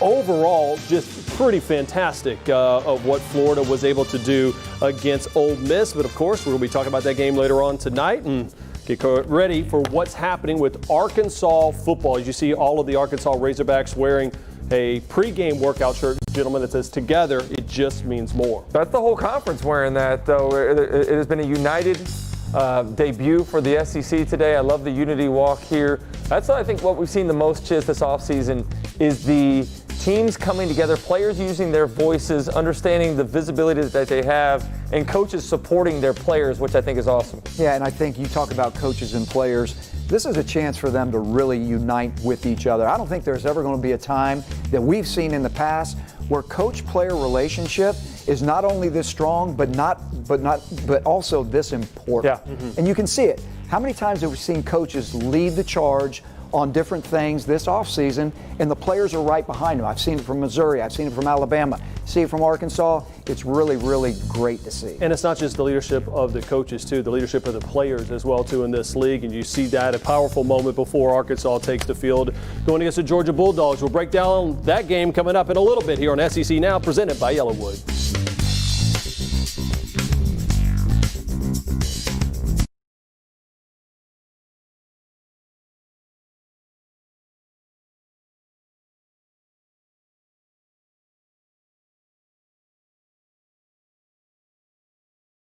At some banks, to open an account, it feels like step after step.